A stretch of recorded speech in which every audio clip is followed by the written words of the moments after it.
주택 572채 침수, 농경지 약 36만 평 침수, 재산 피해 약 685억 원. 2014년 8월 마치 하늘에 구멍이 뚫린 듯 시간당 100mm가 넘는 집중호우가 내리면서 말 그대로 재난 상태가 된 부산입니다. 그중에서도 기장군은 피해가 가장 컸던 것 중에 하나인데요.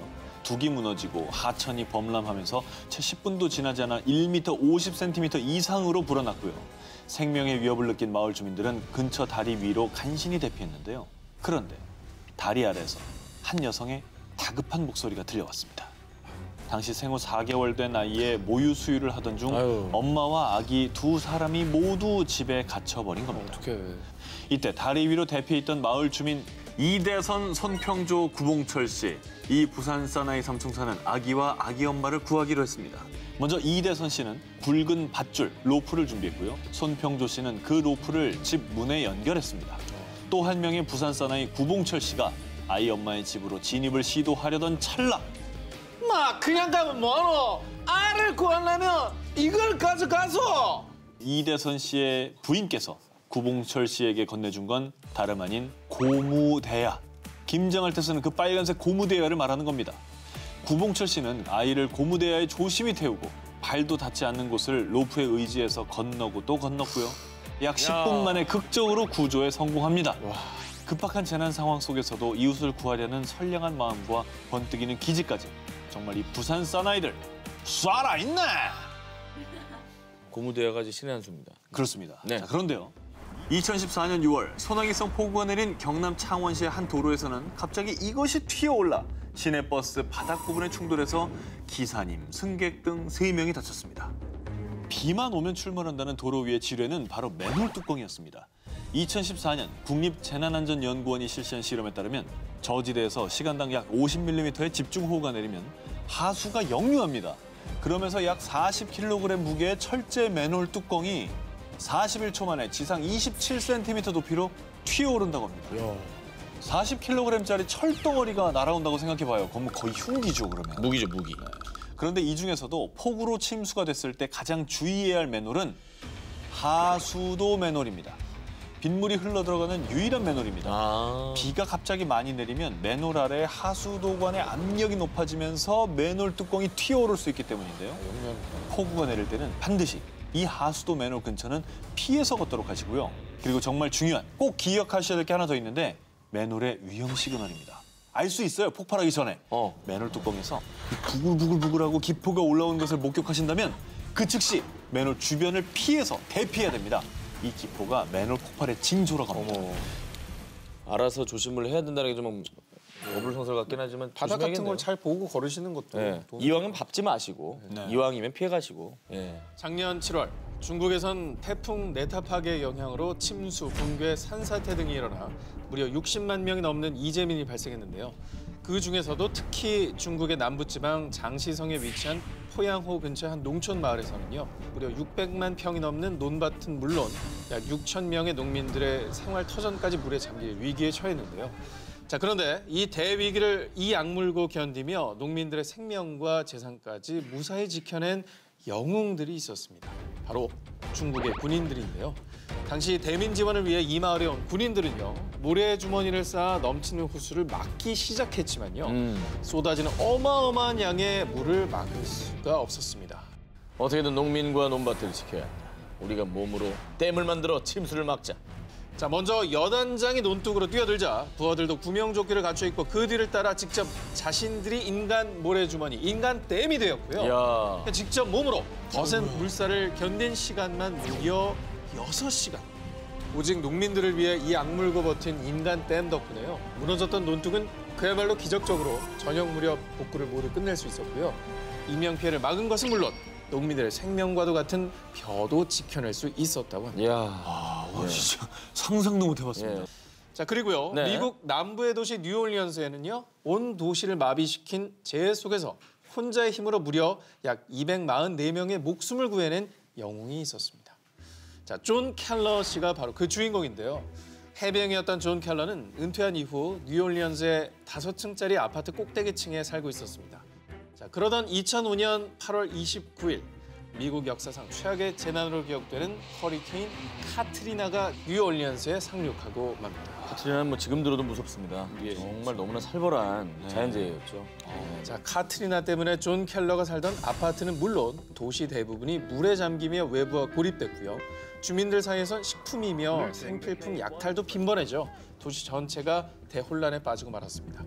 자, 그런데 존 켈러는 다행히도 집에 카약이 있어서 좀 더 안전한 곳으로 피신할 수 있었는데요. 하지만 그는 아파트에 그대로 남기로 결심합니다. 그 이유는요. 당시 존 켈러의 아파트에 고립된 244명의 주민들 때문이었는데요. 그중 3분의 1은 거동이 불편한 노인분들이었고요. 아이고. 자, 그래서 존 켈러는요. 먼저 젊은 사람들을 모은 뒤 근처 상점까지 함께 수영을 해서 불 피울 연료며 아이스박스를 챙겨왔고요. 아파트에 있던 모든 음식과 물을 한데 모아 저장하고 요리를 해서 공평하게 나눠드렸습니다.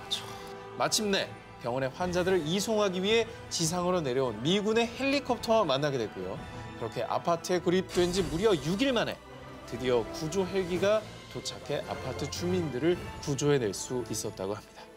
자, 그런데 이때도 존 켈러는 환자들이 질서 있게 헬기에 오를 수 있도록 구조 활동을 지휘했고요. 헬기에 탈 수 없는 주민들은 모터보트나 에어 매트리스에 태우고 존 켈러가 직접 노를 젓거나 물속에서 매트리스를 밀어가면서 구조대가 대기 중인 뉴올리언즈 공항까지 안내했다고 합니다. 영웅이다, 영웅. 대단하다. 무슨 영화 속에 나오는 사람인 것 같아요. 이 모든 걸 네. 숙명의 힘으로 근데 정말 사진에 보이는 분들이 다 노약자분들이에요. 예. 그의 위대한 이야기가 알려진 뒤 각종 인터뷰는 물론 영화 제작 요청까지 쏟아졌다는데요. 이에 존 켈러는 영웅이 되려고 한 적 없습니다. 라고 이렇게 담담하게 대답하면서 지금도 노숙자 복지 문제에 참여하는 등 사회 약자들을 위해서 많은 힘을 쏟고 있다고 합니다. 지난해 8월 중부 지역을 강타한 집중호우, 특히 충북 진천군에서는 시간당 최고 46mm의 폭우가 쏟아져 극심한 피해를 입었는데요. 농경지 188.2헥타르가 침수, 도로와 축사 역시 유실, 매몰되며 오리와 닭이 폐사하고 수많은 이재민이 발생했습니다. 당시 진천군은 수해 피해액이 94억 원에 달할 것으로 추측했습니다. 뭐 1년 농사 다 수포로 돌아갔죠. 그러게요. 얼마나 힘드시겠습니까? 예. 1년을 쏟아부었는데. 또 살던 집도 숨어냈을 거예요. 이게 얼마나 황망했을까요? 극심한 피해에 어디서부터 복구를 해야 할지도 막막했던 그때 160명의 자원봉사자들이 진천군에 도착했습니다. 자원봉사자들은 충북 진천에서 한참 멀리 떨어진 강원도 강릉에서 왔는데요. 어려울 때 진천군의 도움을 많이 받았어요. 그 고마움이 항상 마음에 남아 있었습니다. 진천과 강릉의 인연은 2년 전으로 거슬러 올라갑니다. 2019년 4월 강원도를 집어삼킨 대형 산불. 피해 면적은 무려 1,757헥타르, 여의도 면적의 6배가 넘는 땅이 불바다가 됐고요. 당시 국가 재난사태까지 선포될 만큼 화많은 강원도민의 터전을 잿더미로 만들었습니다. 그런데 말입니다. 강원도민들이 화재 피해로 시리에 빠져 있던 그때 진천 군민이 십시일반의 뜻을 모아 피해 복구에 도움을 주고자 200만 원 상당의 구호 물품을 보냈던 겁니다. 그리고 진천 군민들이 보낸 온정의 손길에 그동안 고마움을 간직하고 있던 강릉시 옥계면 주민들은요. 1년 뒤에 진천군의 수해 소식이 전해지자 피해 복구에 도움을 주고자 한달음에 달려왔던 건데요. 그렇게 강원도에서 온 자원봉사자들은 진천군의 수해 농가에서 침수된 농작물을 걷어냈고 엉망이 된 비닐하우스를 정리하고 두 팔을 걷어붙이고 진천 군민들을 도왔습니다. 강원도에서 온 자원봉사자들의 방문에 진천 군민들은 어려울 때 주고받는 도움이 얼마나 큰일이 되는지 느꼈습니다. 사실 우리나라 인심이 많이 떨어졌다. 이웃끼리 뭐 모르고 지낸다. 각박해졌다 이런 얘기 들리는데 훈훈한 소식 이렇게 전해지니까 제 기분도 너무 따뜻해지는 것 같네요. 2017년 4월 29일 미국 텍사스주에 불어닥친 강력한 토네이도. 당시 도로를 달리던 차 한 대가 빗길에 미끄러져 강물에서 전복되는 사고가 발생했는데요. 아이고, 어떻게도 저렇게 됐대? 토네이도 힘이 어마어마하잖아요. 와, 물이 지금 차오르고 있거든요. 불고 있죠. 저 되게 위험한데. 문도 안 열릴 거야. 차에 타고 있던 사람들은 극한의 공포를 느끼며 탈출을 시도했지만 거센 물살 때문에 차 문이 열리지 않았고요. 꼼짝없이 침수된 차에 갇히고 말았는데요. 이대로 있다가는 자칫 끔찍한 참사가 발생할 수도 있는 상황. 그런데 이때 이봐요. 괜찮아요? 우리가 구해줄게요.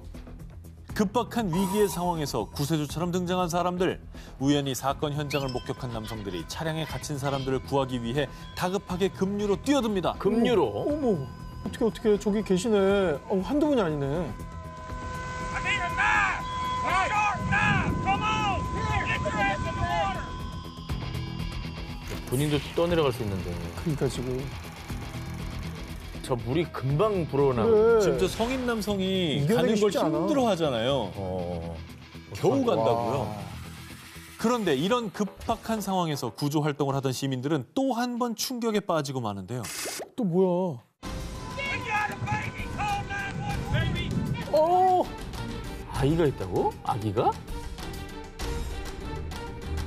이 차량 뒷좌석 카시트에 4개월 된 남자아이와 18개월 된 여자아이가 있었던 겁니다. 그럼 묶여 있을 거네 또. 묶여있죠. 그렇죠. 카시트니까. 이 어린 남매를 구하기 위해 시민들은 다시 한번 필사적으로 힘을 모았습니다.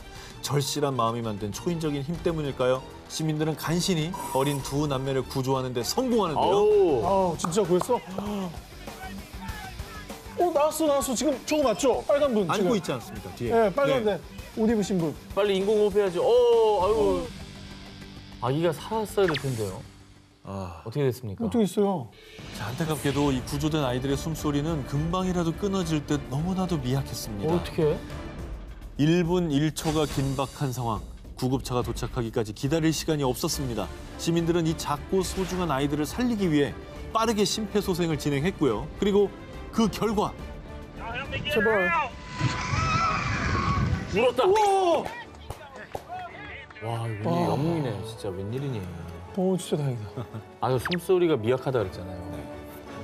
그냥 행인이었을 텐데 어떻게 보면. 그렇죠? 그렇게 시민들은 꺼져가던 생명을 살렸고요. 이후 구조된 아이들의 부모까지 가족 모두 병원으로 이송돼 치료를 받고 건강하게 퇴원했다고 합니다. 아이고. 아유, 아우 웃는 거 봐. 다행이다. 아유, 살았다. 아우 다행이다. 건강하네. 세상이 각박하다. 사람 원래 악한 존재다. 이런 거 얘기 듣다가도 저런 거 보면 아니라고 생각 들어요. 희망은 있죠. 네. 지난 2017년 8월 남아시아 국가에서는요, 마치 하늘에 구멍이라도 뚫린 듯 무려 일주일이 넘게 폭우가 쏟아졌는데요.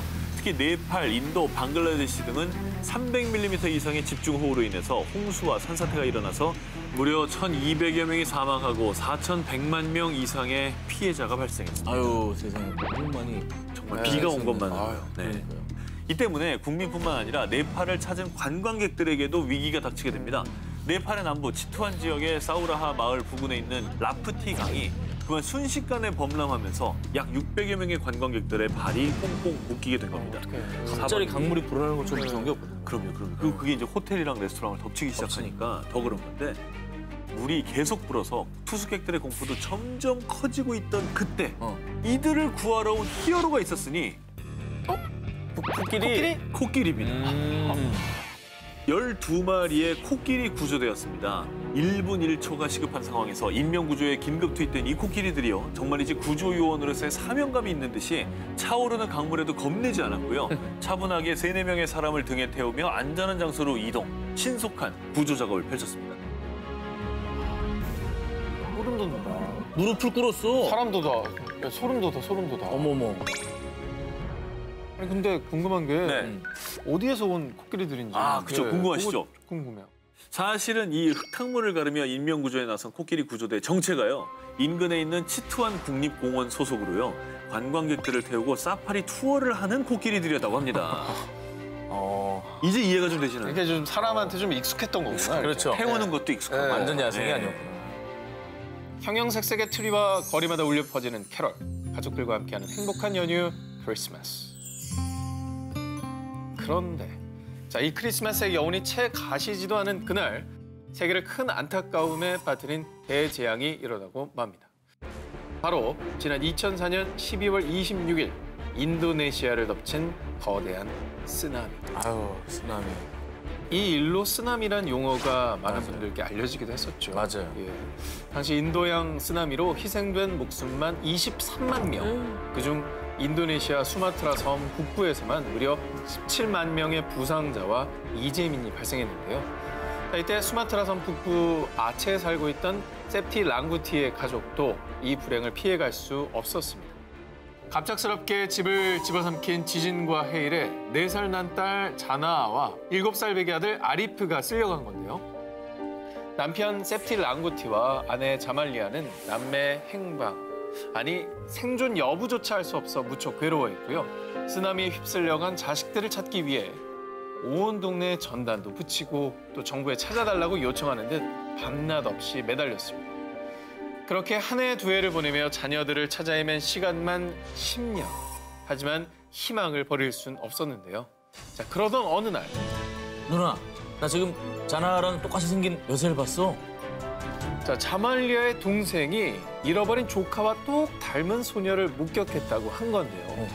소녀의 현재 나이는 14살. 자말리아의 딸이 4살이었을 때 행방불명되었으니 나이도 이게 딱 맞는 겁니다. 맞네요. 자, 그리고 이 소녀는 자신이 쓰나미에 휩쓸렸다가 한 어부에 의해 구조된 거라고 얘기를 한 건데요. 그래서 그 말을 듣자마자 한다름의 소녀가 있다는 섬으로 달려가 극적인 만남을 가진 부부. 소녀를 마주하자마자 한눈에 자신의 딸임을 느꼈다고 합니다. 또 부부의 딸 자나 역시 엄마 자말리아에게 안기는 순간 마치 오래전부터 함께 지내었던 것처럼 익숙하고 편안한 기분을 느꼈다고 합니다. 아이고. 말 한마디 안 섞고도 보자마자 이렇게 끌어안고 서로가 엄마, 딸임을 알 수 있다는 것 자체도 기적인 것 같아요. 그러니까 서로의 얼굴만 봐도 아는 이게 거죠. 내 엄마인 줄 아는 거죠. 표정만 봐도. 자, 그런데 이 가족에게 일어난 기적이 여기서 끝이 아닙니다. 자, 이 가족에게 또 한 번의 기적이 찾아오게 되는데요. 아들? 그렇습니다. 아들? 자, 10년 만에 극적으로 만나게 된 딸 자나아는 오빠를 회상하며 이런 말을 합니다. 제가 떠나려고 할 때 분명 오빠를 봤는데 그 뒤로는 만날 수가 없었어요. 그럼 이제 그 오빠도 어딘가 살아있을 수 있는 거 아닙니까? 또 다른 집에서 저렇게 살고 있을 수 있는 그러니까. 거죠. 네. 그렇죠. 자, 그 말을 듣고 한 줌의 희망을 품게 된 가족들. 그런데 2달 뒤 서수마트라주의 타야쿰부시에서 한 통의 전화가 걸려온 겁니다. 여보세요? 혹시 자말리아 씨 댁인가요? 제가 댁의 아드님을 보살피고 있는 것 같아요. 자, 인도네시아에서 카페를 운영하는 한 여성의 전화였습니다. 자, 이게 어떻게 된 일이냐. 쓰나미로 가족과 떨어져 고아 아닌 고아가 된 아리프. 이 소녀는 지난 10년 동안 거리를 떠돌며 노숙 생활을 해왔던 겁니다. 어머. 자, 그래서 전화를 준 카페 주인이 이 소녀를 불쌍히 여겨 음식과 옷가지들을 갖다 주며 보살폈는데 그런데 정말 우연히 TV에서 10년 만에 부모를 되찾은 자나의 사연을 보던 중 노숙소년 아리프의 사진을 함께 보게 된 겁니다. 세상에. 얼굴을 본 거죠. 10년 만에 극적인 만남을 갖게 된 세상에. 가족들. 자, 그리고 이 믿을 수 없는 재회에 전 세계의 네티즌들은 기적은 이날을 위해 만들어진 단어네요. 이 가족처럼 또 다른 기적이 나타났으면 좋겠어요. 라며 뜨거운 감동의 박수를 보냈다고 합니다.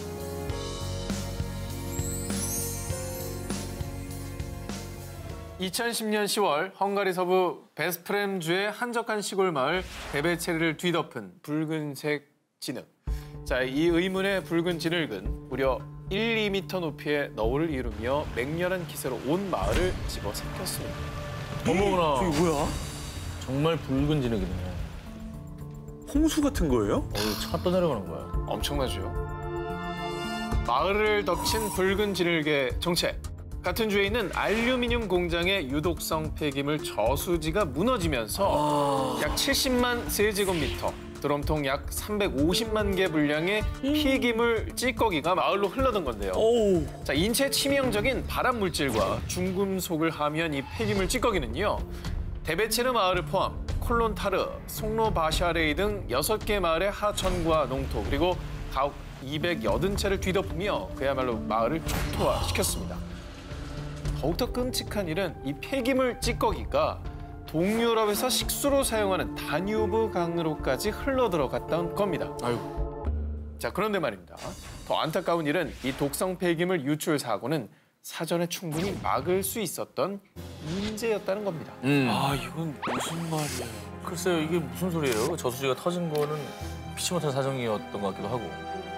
자, 이 사진은요, 2010년 6월, 그러니까 참사가 일어나기 넉 달 전에 촬영된 항공 사진인데요.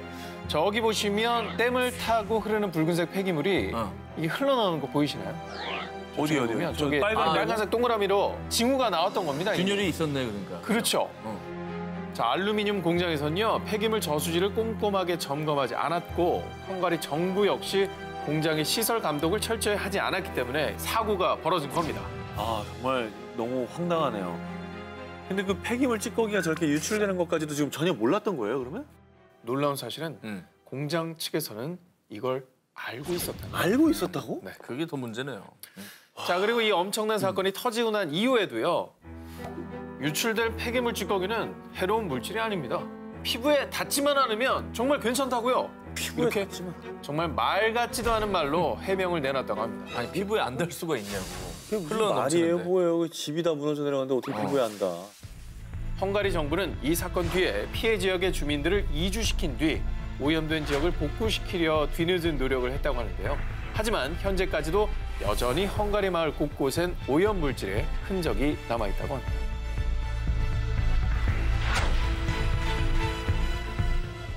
작년 6월 영국 런던 화염에 휩싸인 24층 아파트의 모습이 생중계되며 전 세계를 충격에 빠뜨렸었죠. 화재가 발생한 곳은 영국에서도 가장 경제적으로 번성한 런던 한복판 켄싱턴 지구였는데요. 하지만 화재가 일어난 그ren펠 타워는 120가구, 약 600명 정도가 거주하는 곳으로 입주민은 주로 제3세계에서 온 이주민들과 난민들이 대부분이었습니다. 하필 가장 어려운 상황에 있는 분들이 모여있는 아파트여서 더 안타까움을 자아냈죠. 그렇습니다. 자, 사망자 71명을 비롯해 무려 400여 명의 희생자를 낸 이 최악의 화재. 자, 화재의 원인은 4층에서 시작이 됐습니다. 파이어로 인해 냉장고가 폭발했고 불꽃이 건물 외장재를 타고 24층 꼭대기까지 이어진 겁니다. 자, 소방차 40여 대와 소방관 200여 명이 투입됐지만 불길을 잡기엔 역부족. 결국 50분 만에 그ren펠 타워는 완전히 타버려 흉측한 몰골로 남고 말았는데요. 좀 더 빨리 진압할 수 있지 않았을까 싶은데 그럴 수 없었던 뭐 이유가 있습니까? 네, 자, 켄싱턴 지구 화재 참사를 막을 수 없었던 건 소방차가 들어갈 수 있는 아파트 진입로가 고작 한 곳뿐이었고요. 그ren펠 타워의 외장재는 화재에 매우 취약한 저렴한 소재를 사용했습니다. 아이고. 또 알루미늄 사이에 플라스틱의 일종인 가연성 폴리에틸렌을 넣어서 불이 더 쉽게 옮겨 붙었던 겁니다. 자, 그리고 무엇보다 더 충격적이었던 건 스프링클러나 화재 경보기 같은 화재 대비 설비가 전혀 없었다는 거였습니다. 그러니까 고장난 것도 아니고 아예 없었다는 거잖아요. 그야말로 뭐 예고된 인재였던 건데요. 충분히 막을 수 있었던 재난이라 더욱더 가슴이 아픕니다. 2010년 4월 20일 영국의 석유 전문기업 B사는요. 여느 때처럼 미국의 루이지애나주 앞바다 멕시코만에서 석유 시추선 딥워터 호라이즌 호를 통해서 시추 작업에 한창이었습니다. 그런데 바다에서 석유를 뽑아내는 파이프인 시추관에서 이상 징후를 감지. 그리고 얼마 뒤 배 전체를 뒤흔드는 폭발음과 함께 거대한 화염에 휩싸이고 말았습니다. 이 사고로 현장 인부 11명은 그 자리에서 사망. 그 뒤에 계속된 끔찍한 사고, 아니 재앙. 시추관이 부러지면서 파괴된 해적 구멍에서는 무려 87일간 약 490만 배럴의 원유가 쏟아져 나오게 됩니다. 아, 정말 말도 안 된다. 멕시코만에 근접한 해안 지역은 정말 하루하루 죽음의 바다가 돼갔습니다. 검은 기름때를 뒤집어 쓰고 제대로 날지도 못하는 펠리컨이 수두룩하고요. 멸종 위기의 희귀 바다거북 캠스 라이들리도 무려 609마리가 죽은 채 발견됐습니다. 지역이 완전 그냥 생태계가 다 파괴가 돼버린 것 같아요. 완전 파괴시킨 거고요. 미국 정부는 사고 후 멕시코만과 근접한 루이지애나, 미시시피 등 4대주에 어업 재난 상태를 선포, 매년 수산물을 24억 달러, 한화로 약 2조 5천억 원을 생산하는 루이지애나주는 모든 어업 활동이 중단됐습니다. 그런데 이 최악의 해양 재난이 더욱 안타까운 건, 아니 또 분노하게 만드는 건, 이 사건이 이미 예견된 사고였다는 겁니다. 이것도 예견된 거예요? 그렇죠. 영국의 석유 전문기업 B사는 비용 문제로 정기적인 안전검사를 무시했고요. 석유 시추 작업을 강행했습니다. 게다가 근로자들이 심야에 잠에서 깨는 것을 방지하기 위해서 경보장치를 꺼놨다고 합니다. 말도 안 돼. 갖은 작업 끝에 2010년 9월에 사고가 난 해저 유정은요 밀봉이 됐습니다 일단. 하지만 이미 유출된 기름으로 망가진 생태계는 언제 복구될지 모르는 상황입니다. 영국 원유 시추회사 B사가 미국에 24조 원을 배상하기도 했지만 돈으로는 어떤 것도 보상할 수가 없겠죠. 앞으로는 부디 이런 끔찍한 재앙이 반복되지 않길 바랍니다.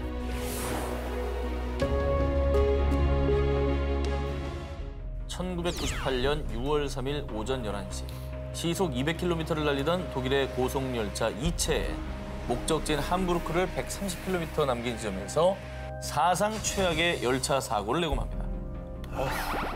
전 세계를 충격에 빠뜨린 열차 사고. 보시다시피 각 열차 차량은 제각각 분리되면서 탈산. 그중에 3호차는 콘크리트 다리 기둥을 정면으로 들이받았고요. 그 충격으로 다리 기둥이 무너져서 뒤에 오던 열차 위로 떨어지고 말았습니다. 정말 삽시간에 생지옥으로 변한 선로 위. 행복한 여름 휴가를 꿈꾸며 열차에 몸을 실었던 101명의 승객들은 안타깝게 목숨을 잃었습니다. 정말 처참하네요. 그렇죠. 독일이 그 이체라는 게 우리나라로 치면 이제 KTX. KTX 같은 고속열차잖아요. 굉장히 빠르죠. 예. 네. 근데 이 사고 원인이 뭐였을까요? 다리 위에서 자동차가 떨어졌다. 즉 어쩔 수 없는 사고였다라고 발표를 했지만요. 하지만 진상조사 뒤 밝혀진 사고의 원인은 막을 수 있는 인재였다는 사실이었습니다. 인재라고요? 그렇죠. 1991년 프랑스에 이어서 유럽에서 두 번째로 고속열차를 운영하게 된 독일. 기술공업 강국답게 고속열차 2체에 대한 자부심은 대단했습니다. 그런데 막상 운영을 시작하고 나니 문제가 이만저만이 아니었습니다. 찻잔이 엎어질 정도로 열차가 심하게 흔들렸고요. 소음도 심해서 승객들의 불만이 쏟아지기 시작한 거죠. 결국 독일의 철도 기술진은 고속열차 긴급 점검에 돌입, 승차감을 안정시킬 가장 손쉬운 방법을 찾게 됩니다. 바로 열차의 바퀴를 교체하는 것이었죠. 참고로 이체의 열차의 바퀴는 바퀴 하나가 한 덩어리의 강철로 이루어진 모노블록 형태였는데요.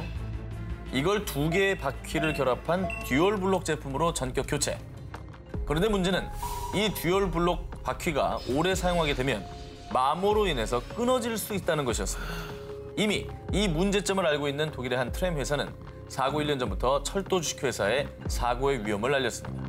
게다가 사고 2달 전에는 이체의 기관사와 승무원이 바퀴에 이상이 있는 것 같다라고 보고를 했습니다. 하지만 이체의 열차 바퀴에는 문제가 없어요. 그냥 자기들 일이나 해요. 예? 라며 이 모든 경고를 싹 다 무시했다고 합니다. 그런데 더 화나는 건 당시 독일 고속열차의 바퀴 안전성 검수 방법이 그냥 육안 검사였다는 겁니다. 랜턴으로 불을 비춰서 맨눈으로 검사하는 거죠. 그러니까 즉 이미 예고된 대형 참사였다는 겁니다. 7년간 마모된 바퀴가 선로 위에서 끊어지면서 일어난 세계 최악의 고속철도 참사입니다. 이렇게 평생 잊을 수 없는, 아니 지울 수 없는 대참사를 맞고 나서야 독일 철도 주식회사는 바퀴를 다시 모노블록 형태의 튼튼한 강철 바퀴로 교체를 하고요. 열차 바퀴 점검 방법을 강화했다고 합니다. 우리가 일반적으로 생각하는 어떤 그 독일이라는 나라의 이미지랑은 되게 다른데요? 그렇죠. 독일이라면 만약에 저런 불만이 올라왔을 때 바로 처리하겠죠. 되게 철저하게 조사를 할 것 같은데 오히려 우리가 오버한다 싶을 정도로 더 조금 그렇잖아요. 좀 네. 대비를 할 것 같은데 의외입니다. 근데 왜 그랬지?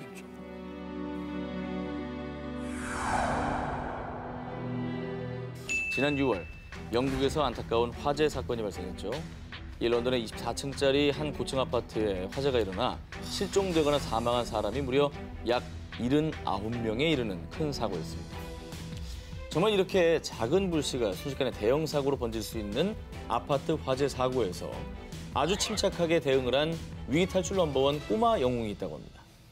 지난 2월 아파트 12층에 사는 6살 하은 양은 부모님이 외출하고 난 뒤 반려견 해피와 함께 집에 있었습니다. 그런데 그때 안방 쪽에서 스멀스멀 검은 연기가 피어오르는 것을 느꼈습니다. 바로 안방에 있던 오래된 전기장판에서 불이 난 것이죠. 자, 이렇게 어린 친구가 혼자 집에 있다가 불이 났습니다. 일단 나가지 않았을까요? 아, 일단 뛰어나간다. 네. 무서우니까. 나가서 뭐 다른 어른을 만나서 뭐 도움을 요청하든가. 근데 좀 동심으로 돌아가면 집에 있을 때 뭔가 안 좋은 일이 일어났으면 부모님이 오시면 내가 혼날까 봐 무서워서 막 끄려고 막 아, 오히려 나가지 않고 끄려고 한다. 어떻게든 막 무리해서. 해보려고 그랬을 수도 있었을 것 같아요. 하은 양은요. 예. 여러분 두 분의 상상을 뛰어넘습니다. 불이 난 사실을 알자마자 집을 나오면서 먼저 집 현관문을 꼭 닫고 나왔습니다. 게다가 엘리베이터가 아닌 계단으로 걸어 내려오기 시작을 했습니다. 야, 저건 어려웠을 텐데. 어렵죠. 예. 심지어는 계단을 내려가면서도 불났어요! 피하세요! 119에 신고해주세요! 이렇게 주민들이 대피할 수 있도록 소리를 쳤어요.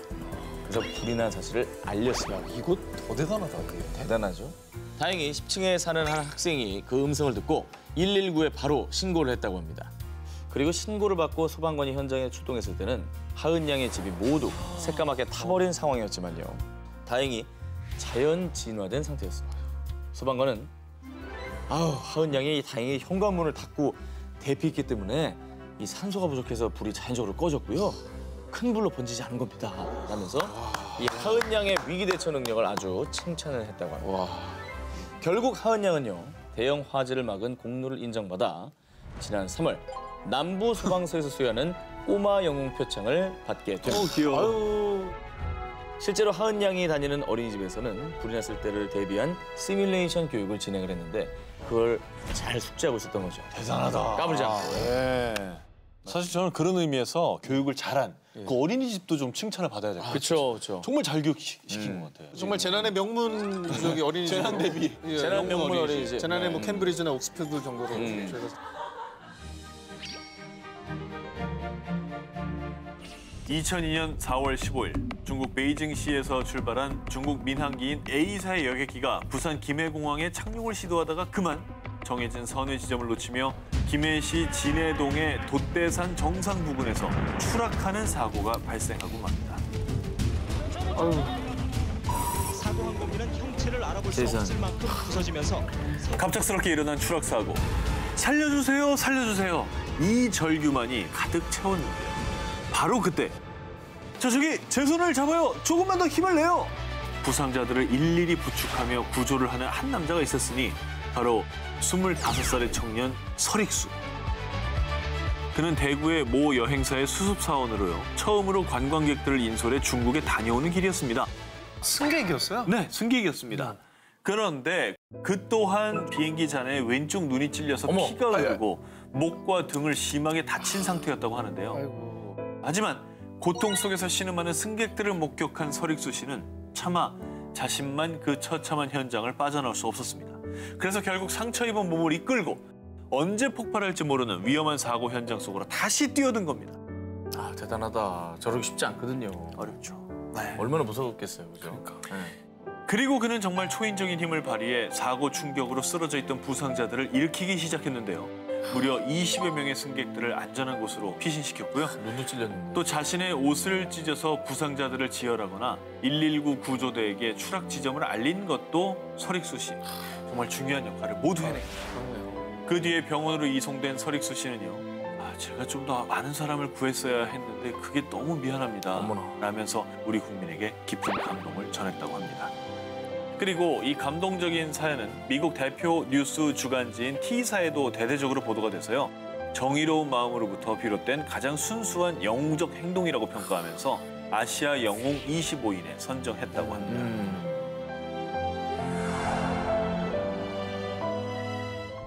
2014년 7월 17일 오전 10시 53분 경이었습니다.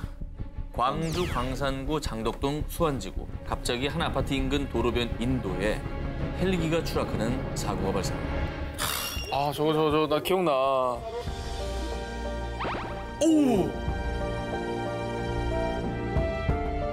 추락한 헬기는 큰 굉음과 함께 폭발, 그리고 그 헬기에 타고 있던 강원도 소방본부 특수구조단 5명은 그 자리에서 전원 사망하고 말았습니다. 이 비극적인 사고는요, 전 국민이 가슴속에 묻은 참사죠. 세월호 수색 지원을 나갔다가 복귀하던 중에 벌어진 일입니다. 사고 직후 소방관과 경찰들이 출동해서 현장을 수습을 했는데요. 형체조차 알아볼 수 없는 훼손된 시신을 마주한 동료 소방관들. 자, 그런데요. 이때 수습 과정에서 왼손 주먹에 무언가를 꽉 쥐고 있는 한 시신이 발견됩니다. 고 정성철 기장의 시신. 마지막까지 그가 손에 쥐고 있었던 검은 플라스틱 덩어리. 바로 사고 헬기의 조종 스틱인 조종관이었습니다.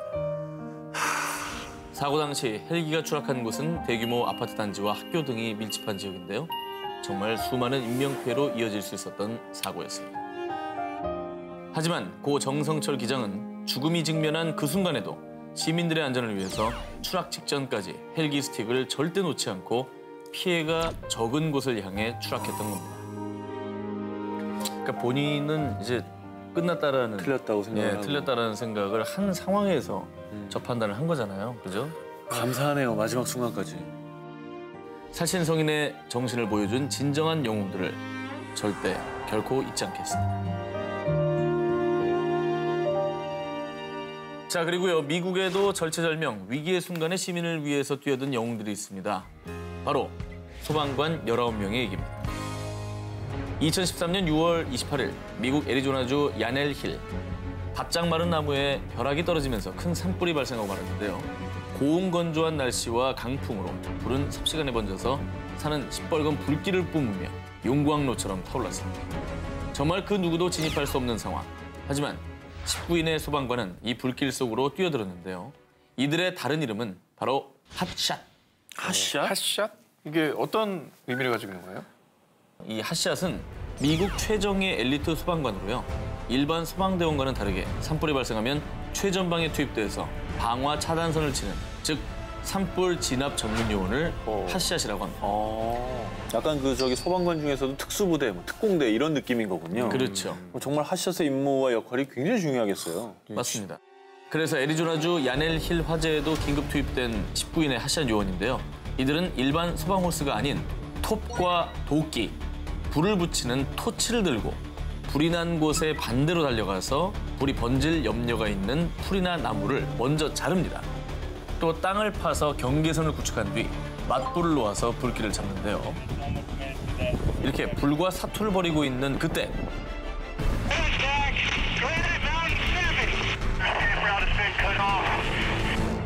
갑자기 예기치 않은 돌풍으로 도저히 진압할 수 없는 속도로 번진 불. 19명은 그만 그 불 속에 갇혀서 안타깝게 숨을 거두고 말았습니다.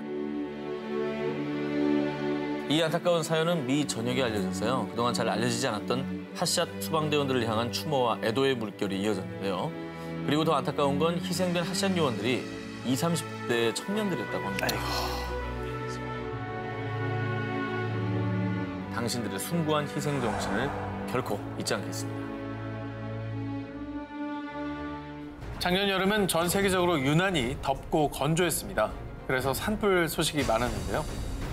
자, 그중에서도 2017년 6월 17일 포르투갈의 중부 지역 레이히아주에서 발생한 산불은 63명의 사망자를 포함해 무려 100여 명이 넘는 부상자를 낳았는데요. 자, 이 산불은 포르투갈 전역에서 60년간 발생한 산불 중 최악이었다고 평가할 정도였습니다. 그런데 그때 사면초가 같은 상황에 놀라운 기지를 발휘해 가족과 마을 주민 등 12명의 생명을 지킨 한 여성이 있었습니다. Rebentar, a impressão que eram as garrafas do gás, era horrível. Os troncos aqui, eram as chapas das coberturas, pelos ares. 이 놀라운 사건의 전말, 수도 리스본에서 동북쪽으로 200km 떨어진 산악 지역에서 발생한 산불은 산비탈을 타고 다른 지역까지 급속도로 확산되었습니다.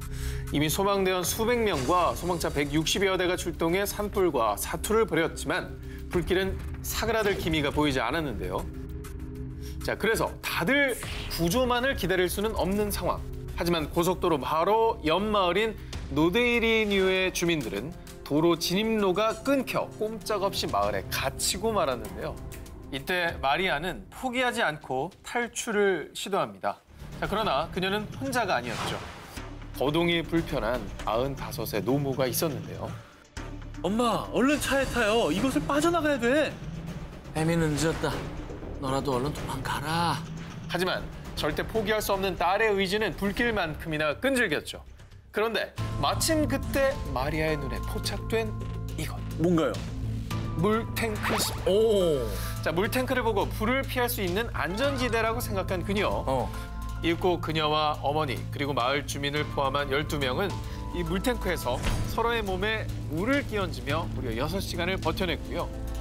무사히 가족과 주민들은 화마에서 벗어날 수 있게 되었다가 아유, 다행이다. 그러니까 그 열기가 올라오고 그러니까 계속 물을 껴준 거예요. 게다가 불만 중요한 게 아니라 사실 열이 중요해. 네, 이거에 당하는 사람이 굉장히 그렇죠. 많은데 마리아의 기지가 아니었다면 꼼짝없이 불길에 갇힐 뻔한 사람들. 자, 꼭 기억하시길 바라겠습니다. 그 어떤 재난에서도 절대 포기해서는 안 된다는 걸 말이죠. 2019년 9월 전 세계를 경악해 한 역대급 재앙, 호주 산불.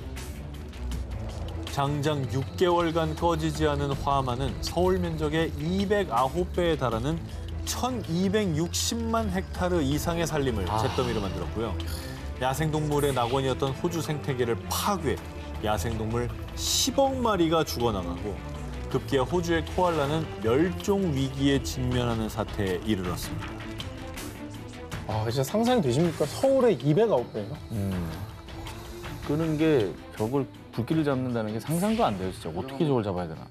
호주 산불 당시 화재 현장에 투입된 사람들의 90%가 정식 소방대원이 아니었고요. 오로지 호주 산불을 진압하기 위해 무급을 자청하고 발벗고 나선 자원봉사자들이었습니다.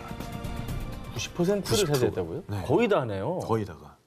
불을 직접 끄는 데는 투입이 안 되고 좀 보조적인 역할을 하신 게 아닐까라는 그런 추측이 되는데요. 아닙니다. 호주 전역에 대규모 자원봉사 소방 서비스 조직이 있는데요. 일반인들이 전문 소방 교육을 받은 뒤에 화재 현장에서 소방대원으로 봉사하는 겁니다. 그래서 실제로 호주 산불 진압에 참여했던 20대 청년 다니엘 록스의 직업은 조경사였는데요.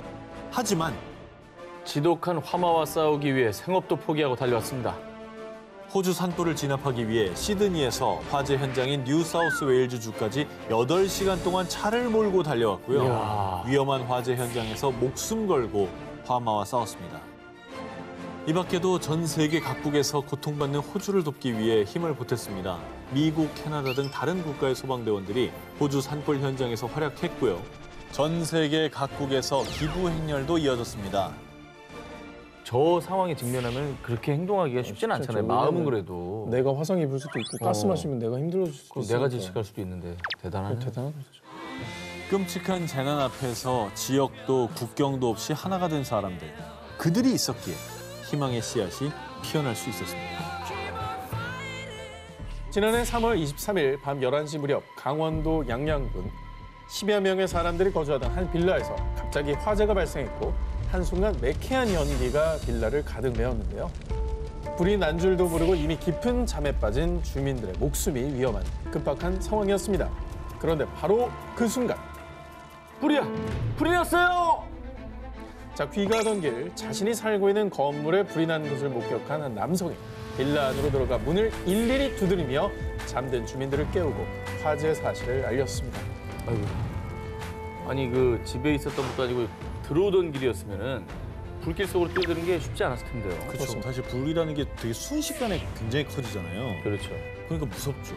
심지어 이 남성은요, 미처 대피하지 못한 주민이 있다는 사실을 듣자마자 한 채 망설임 없이 곧바로 건물 밖 가스 배관을 타고 올라가 불길 치솟는 방 안으로 다시 뛰어들었는데요.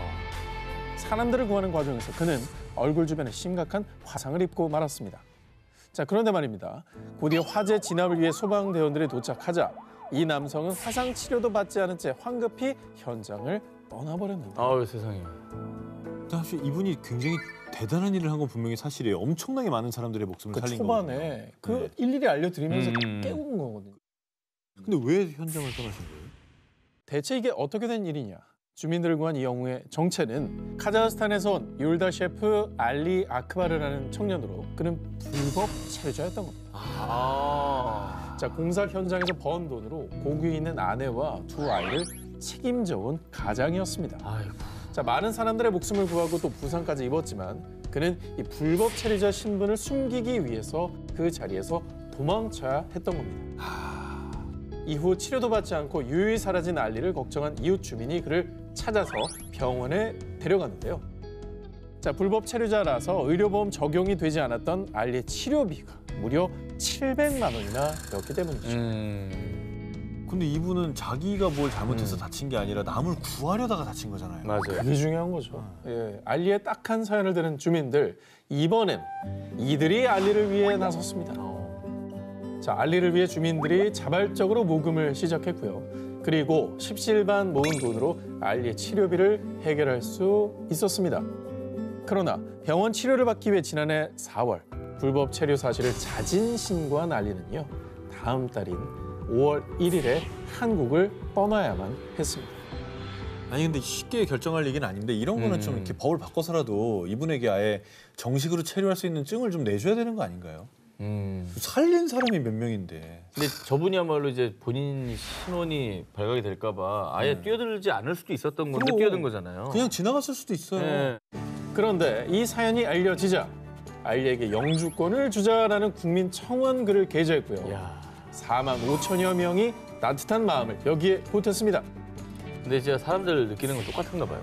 네, 이건 아니다 싶었다고 우리가 얘기를 했는데 자, 그리고 지난해 8월 많은 사람들의 관심과 응원 속에 알리는 보건복지부 의상자 증서를 받으며 한국에서 살 수 있는 영주권을 얻게 됐습니다.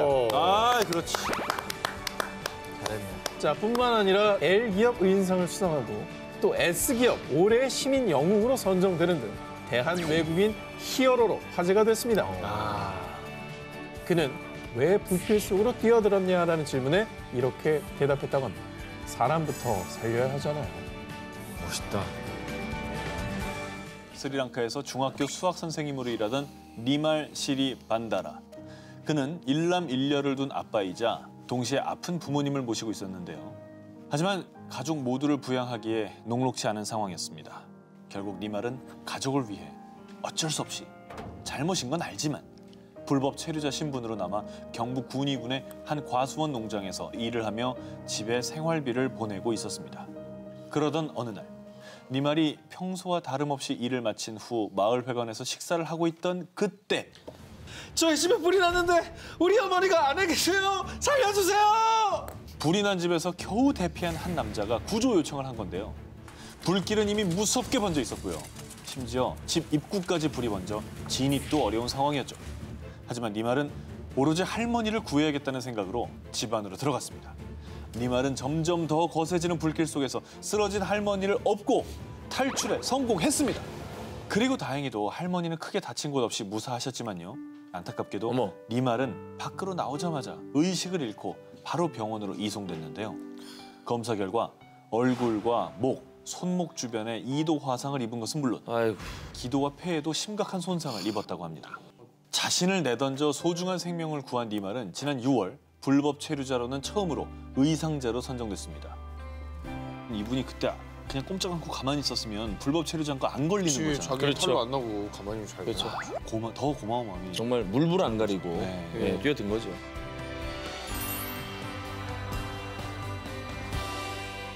(2011년 3월 11일) 여느 날처럼 평화롭던 미야기현의 조그만 어촌 마을인 미나미 산리쿠초. 그런데 갑자기 한 젊은 여성의 다급한 외침이 마을 전체에 울려 퍼지기 시작했습니다.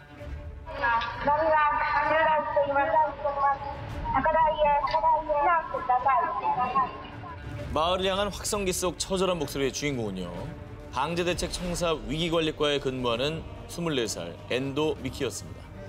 당시 오후 2시 46분부터 마을에 리히터 규모 9.0의 지진이 일어났고요. 이때 엔도 미키는 사무실 천장과 책상이 요동치는 것을 느꼈습니다. 뒤따를 위기를 직감하고 곧바로 방송실로 뛰어들어 마이크를 잡은 것이었습니다. 쓰나미를 눈치채지 못한 주민들은 그녀의 방송을 듣고서야 급하게 고지대를 향해 뛰기 시작했습니다. 그리고 이윽고 큰 굉음을 내며 시커먼 바닷물이 마을을 닥치는 대로 집어삼키기 시작했습니다. 약 30분이 흐른 뒤에야 쉴 새 없이 반복되던 안내방송이 끊겼습니다. 수천 명의 마을 사람들은 엔도미키의 방송을 듣고 다행히 피신에 목숨을 건질 수 있었고요. 또 방제대책 청사 직원들 10여 명은 청사 옥상의 무선통신용 철탑에 매달려 살았습니다. 그런데 안타깝게도 그곳에 엔도미키는 찾아볼 수가 없었습니다. 끝까지 단 한 사람이라도 구하기 위해서 마이크를 놓지 않고 대피 방송을 했기 때문이죠. 그리고 결국 그녀는 쓰나미에 휩쓸린 지 43일 뒤인 2011년 4월 23일 마을 인근 해안에서 시신으로 발견됐습니다. 살신 성인으로 죽음이 코앞에 닥치는 순간까지 마을 주민들을 구하기 위해 애썼던 그녀의 외침. 일본 열도와 마을 주민들은 그녀의 장례식을 찾아 진심으로 가슴 아파했고요. 또 그녀의 희생을 잊지 않기 위해서 추모를 하고 있다고 합니다. 2010년 4월 14일 오전 7시 49분경 중국 칭하이성 위수현에서 규모 7.1의 강진이 발생했습니다. 이 지진으로 인근에 있는 제1민족중학교는 기숙사를 비롯해 교직원 숙소, 강의동 건물까지 맥없이 무너져 내렸습니다. 아유, 오전 시간이고 학생들도 많았을 텐데 피해가 굉장히 컸겠어요. 그런데요, 놀랍게도 이 학교에 있던 학생과 교직원 903명 중 부상자는 단 한 명도 없었습니다. 아니 찰과상도 없었다고요? 없었습니다. 말이 됩니까? 사망자도 없습니다. 아니, 지진이 뭐 3, 4도 아니고 7이라면서요. 7이죠. 이 대규모 강진이 발생하기 2시간 전 모두 밖으로 나가세요. 어서 일어나. 집합! 집합! 한 남자가 외치는 다급한 목소리에 학생들은 영문도 모른 채 모두 일어나서 밖으로 나왔습니다. 전교생을 깨운 이 남자의 정체. 누구예요? 제1민족중학교의 부교장 엔리 도어더였습니다. 그는 숙직하던 중에 평소와는 다른 이상한 낌새를 느끼고 잠에서 깼습니다. 대단하다. 그런데 불과 1시간이 조금 지났을 무렵에 땅이 움직이고 산이 흔들리기 시작했습니다. 이윽고 벽돌 건물인 기숙사는 바로 주저앉았고 세상에. 학교 건물 지붕도 맥없이 떨어지고 말았습니다. 피신하지 않았더라면 전교생이 저 안에 갇혀서 처참한 참변을 당했을 뻔한 거죠. 그 혹시라도 말 안 듣고 그냥 누워있는 애들이 있었으면 큰일 날 뻔한 거 아니에요? 근데 뭐 다행히 한 명도 없었던 거죠. 전원 구조니까. 한편 옐리 도어더 부교장이 이런 기지를 발휘할 수 있었던 까닭. 2년 전에 있었던 중국 쓰촨성 대지진 이후에 수시로 지진에 대비해 연습을 해왔는데 정말 학생들이 무사해서 다행입니다. 사실 그냥 이런 경험을 헛되이 넘긴 게 아니라 다 기억하고 있다가 그 기지로 이제 학생들을 살린 거잖아요. 그렇죠. 아, 정말 그때 노력이 헛되지 않은 것 같아요. 네. 2017년 8월 이탈리아 이스키아 섬 북부에 위치한 마을 카사미촐라 테르메를 강타한 규모 4.0의 지진. 여러 채 건물이 붕괴하면서 마을은 그야말로 아비규환이 되었는데요. 자, 그런데 이때 어른스러운 기지로 두 동생의 목숨을 구한 11살 꼬마 영이 있습니다. 자, 이 꼬마의 이름은 치로 마르몰로. 자, 치로는 생후 7개월 그리고 7살 난 동생들과 취침 준비를 하고 있었습니다. 자, 그런데 정말 예고 없던 지진이 발생하면서요. 순식간에 2층 집이 와르르 무너져 치로와 동생들은 건물 잔해 속에 갇히고 맙니다. 자, 한편 사고 직전 욕실과 주방에 있던 부모님은 구조대의 도움으로 창문을 통해 가까스로 빠져나올 수 있었는데요. 하지만 문제는 삼형제. 켜켜이 쌓인 건물 잔해 더미에서 몸집이 작은 어린 삼형제를 찾아내는 건 매우 어려운 일이었습니다. 그렇게 삼형제의 생사를 가르는 시간이 속절없이 지나고 있을 무렵 이 시그널의 정체는요. 11살 맏형인 치로가 빗자루 손잡이로 큰 시멘트 잔을 톡톡톡 치면서 자신들의 위치를 알린 소리였어요. 아우 다행이다. Lo so perché stiamo arrivando, Marco! Stiamo arrivando, non ti preoccupare! 그래도 똑똑하네요. 그렇죠. 결국 치로의 기지 덕분에 구조대는 삼형제가 파묻힌 위치를 파악할 수 있었고요. 지진 발생 7시간 만인 새벽 4시. 생후 7개월인 동생을 먼저 구출. 뒤이어 7시간 뒤인 오전 11시엔 7살 동생을, 그리고 맏형 치로는 제일 마지막으로 지진 발생 16시간 만에 구조될 수 있었습니다. 아유 어른스러워라. 본인도 얼마나 놀랐었겠습니까. 근데 당시 같은 방에서 자고 있던 둘째 동생을 깨워서 침대 밑으로 데려가 피신을 먼저 시켰던 겁니다. 대단하다. 자, 위기의 순간 놀라운 기지로 동생의 목숨을 구한 호마영웅 치로. 아주 칭찬해. 힌두교, 불교 색채의 고색 창연한 유적들로 신들의 땅이라 불리는 네팔. 그런데 2015년 4월 25일 네팔 전역을 규모 7.8의 강진이 강타하고 맙니다. 이 지진은 세계문화유산인 바라하라 탑, 보드나트 불탑 등을 파괴시켰고요. 무려 8,000명의 생명을 앗아가고 말았습니다. 순식간에 절망이 땅이 된 끔찍한 재난. 그런데 그중에서도 정말 애타게 누구보다 간절히 구조의 손길을 요청하는 이가 있었으니 바로 만삭의 임신부 돌마 탐왕이었습니다. 건물 잔해에 깔려 꼼짝달싹할 수도 없이 갇혀버린 돌마 탐왕. 날카로운 파편에 찔려 온몸은 피투성이가 됐고요. 무거운 콘크리트 더미들은 돌마 탐왕의 숨통을 서서히 조여왔습니다. 하지만 어느 누구도 그녀를 구해줄 수 없는 상황. 그런데 잠시 후 돌마 탐왕은 극적으로 구출됩니다. 어떻게? 구조대가 왔나요? 오직 자신의 힘과 의지로 해낸 일이었습니다. 혼자? 건물 잔해에 눌려 의식을 잃어가던 그때 돌마 탐왕은 뱃속에서 꼬물꼬물 아기의 태동을 느낀 겁니다. 오로지 아이를 구해야 되겠다는 일념 하나로 이를 악물고 자신을 덮친 잔해 더미를 정말 안간힘을 다해 걷어내기 시작했고요. 그리고 결국 무너진 건물에서 겨우겨우 탈출할 수가 있었습니다. 와, 진짜 대단하다. 자, 이게 바로 모성의 기적 아니겠습니까? 어떻게 깔린 네. 사람이 그걸 헤쳐나와요? 자, 결국 임시대피소에서 하루 이틀 식수도 식량도 부족한 그곳에서 무려 2주를 버텨낸 그녀.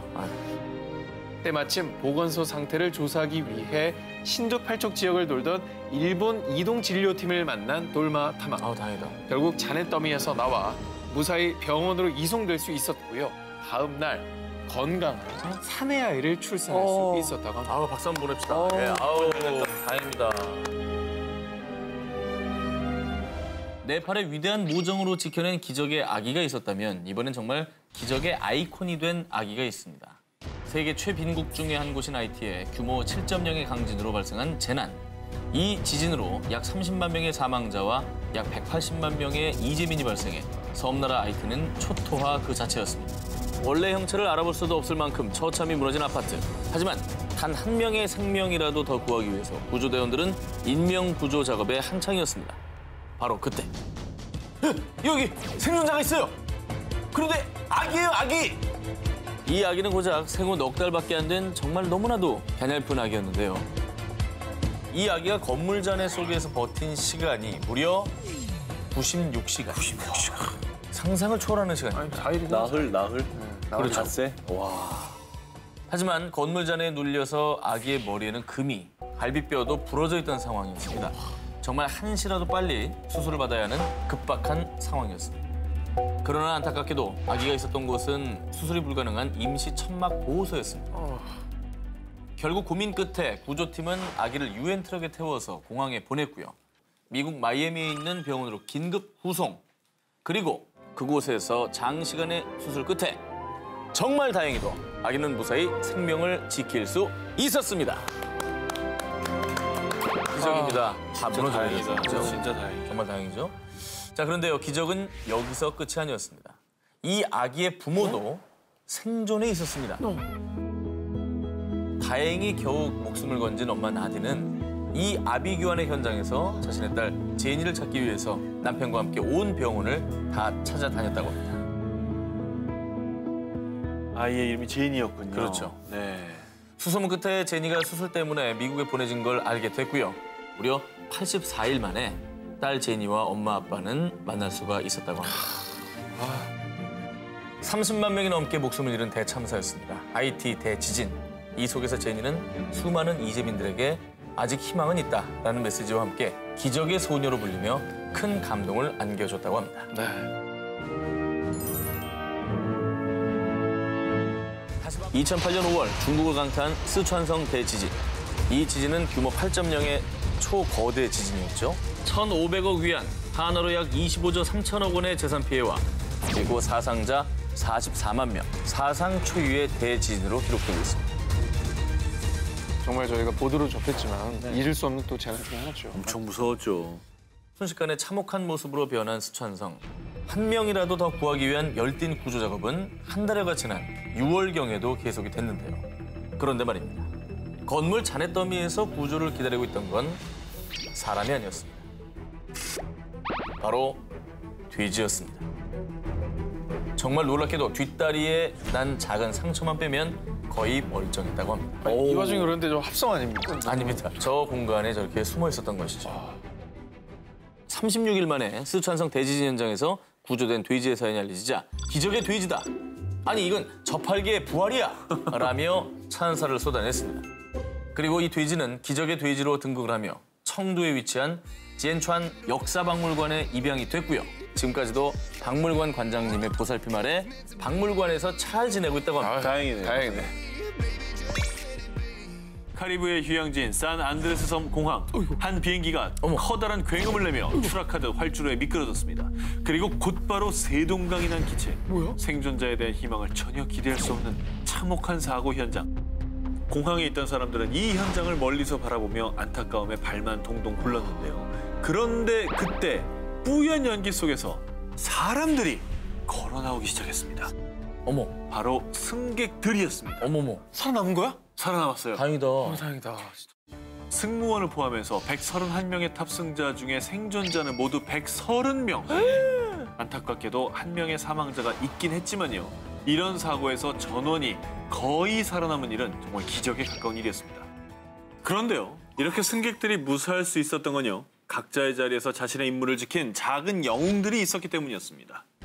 이 여객기는 콜롬비아의 수도 보고타를 떠나 산 안드레스 섬의 공항에 착륙하던 중이었습니다. 그런데 여객기가 활주로에 내리기 전에 불과 지상 80m 전에 조종실 앞쪽으로 강력한 빛이 번쩍 났습니다. 번개가 비행기를 향해 떨어진 것이었는데 아유. 이 엄청난 뇌우에 그만 비행기는 추락 위기를 맞게 됩니다. 이게 사실 100m면 내려가던 중이었을 내려가던 테고 중이죠. 거의 다 내려왔을 때. 이게 사실 이 급박한 시간에 이게 조종을 해야 되는데 이게 그냥 나가버린 거잖아요, 그러면. 그렇습니다. 와, 정말로 진짜 위험한 상황이었겠네요. 그런데 이때 여러분, 좌석 벨트를 단단히 매주시기 바랍니다. 기상 악화로 급히 착륙을 시도하겠습니다. 위기의 순간 조종사는 승객들을 안정시키며 안내 방송을 했고요. 공항 건물과의 충돌을 피하기 위해 과감히 동체 착륙을 시도. 그 결과 다행히 또 무사히 공항 활주로를 벗어나지 않고 착륙하는 데 성공했습니다. 하지만 동체 착륙으로 인한 큰 충격에 비행기의 기체는 조종석과 좌석들이 따로따로 해체되면서 세동강이 나는데요. 이는 2차 폭발과 함께 더 큰 사고로 이어질 수 있는 상황.